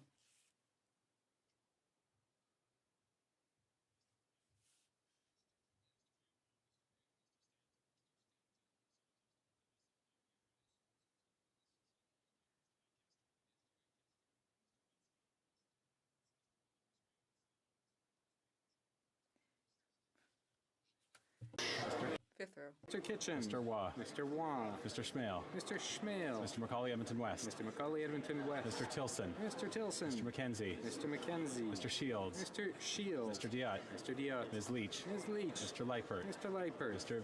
Vierson. Mr. Vierson. Mr. Motts. Mr. Motts. Mr. Benson. Mr. Benson. Mr. Lloyd. Mr. Lloyd. Mr. Barrett. Mr. Barrett. Mr. Davidson. Mr. Davidson. Rangée. Fourth row at my left. Mr. Falk Revanche. Mr. Falk Revanche. Mr. Zimmer. Mr. Zimmer. Mr. Kimmich. Mr. Kimmich. Mr. Yurdega. Mr. Yurdega. Mr. Calkins. Mr. Calkins. Mrs. Gallant. Mrs. Gallant. Mr. Dreeshen. Mr. Dreeshen. Mrs. Falk, Battleford's Lloydminster. Mrs. Falk, Battleford's Lloydminster. Mr. Cooper. Mr. Cooper. Mr. Albrecht. Mr. Albrecht. Mr. Arnold. Mr. Arnold. Monsieur Généreux. Monsieur Généreux. Monsieur Gould. Monsieur Gould. Deuxième rangée à ma. Second row at my left. Mr. Rhoda. Madame Bendayan. Madame Bendayan. Mr. Lobb. Mr. Lobb. Mr. Sorensen. Mr. Sorensen. Monsieur Clark. Monsieur Clark. Mr. Reed. Mr. Reed. Mrs. Wagenthal. Mrs. Wagenthal. Mr. Nader. Mr. Nader. Mr. Brassard. Mr. Brassard. Mr. Sweet. Mr. Sweet. Mr. Anderson. Mr. Anderson. Mr. Genereux. Mr. Genereux. Ms. Alislev. Ms. Alislev. Mr. Soroya. Mr. Soroya. Madame Boucher. Madame Boucher. Mr. Carey. Mr. Carey. Mr. Hoback. Mr. Hoback. Deuxième. Second row at my left. Mr. Rogers. Ms. Yip. Ms. Yip. Mr. Nuttall. Mr. Nuttall. Mr. Barlow. Mr. Barlow. Monsieur Bertod. Monsieur Bertod. Monsieur Martel. Monsieur Martel. Monsieur Paulus. Monsieur Paulus.